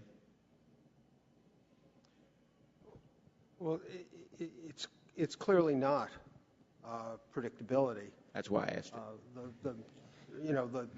Whatever is going to change, I think that I'd just like to make a point without being stuck to the yes or no, and that is we've been talking about jobs all day, and if jobs are really being created by all of these rules, then the Environmental Protection Agency should be implementing the continuing jobs analysis that it's got under 321 and all the other rules. I mean, there are mechanisms. If you go through everything that Congress has done for the last 30 years, you have least restrictive alternatives.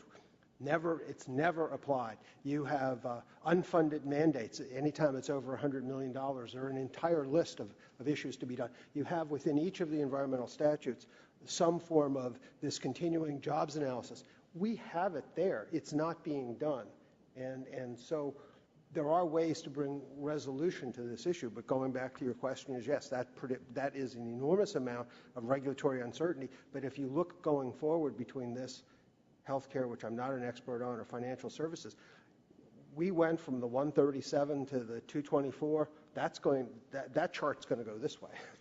And so if I understand your answer in general and your other comments as well, what I'm hearing you say, and correct me if I'm wrong, what I'm hearing you say is that if, as some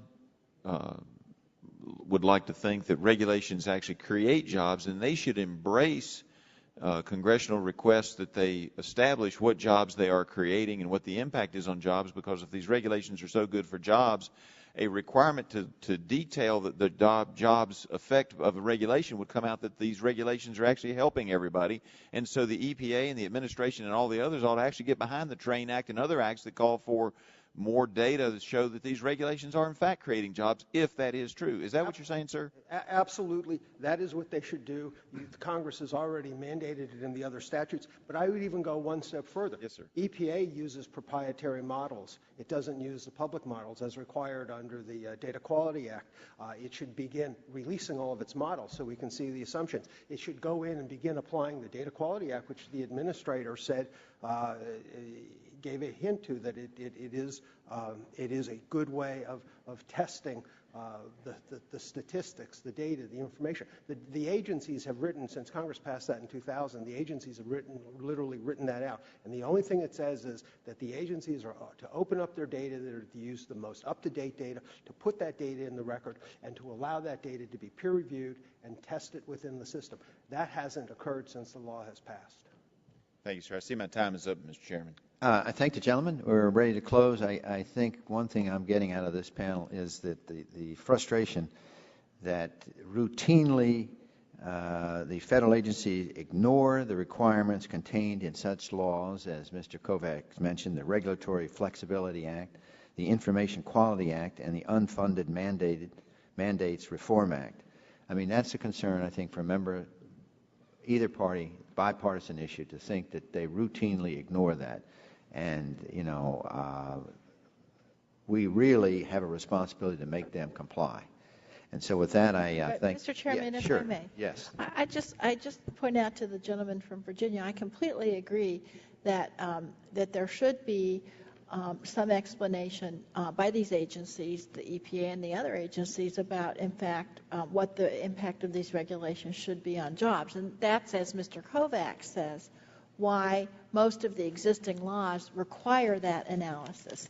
My concern about this RAINS Act, which the gentleman refers to, is it doesn't just say you shall submit to Congress how many jobs it creates. It submits these regulations to Congress for approval or disapproval, and if Congress just doesn't get around to doing it, then it fails. And it might be a useful regulation that we could all agree on. And that's the issue I've got. It goes much farther than just that jobs issue. The and gentleman's for that, I'll recognized. yield back, Mr. Okay, Chairman. gentlemen, you want to comment on that? Mr. Chairman, I would just say that the reference I made was actually to the TRAIN Act, which we had in subcommittee last week. I do support the RAINS Act, and your comments are valid, but my reference was actually to the TRAIN Act today. Trains, reigns. It's also, all right. All right, I thank my colleagues, and with that, the subcommittee, we have 10 days to submit for the record any opening statements or any questions that we might further ask for you folks. So thank you, and the subcommittee's adjourned.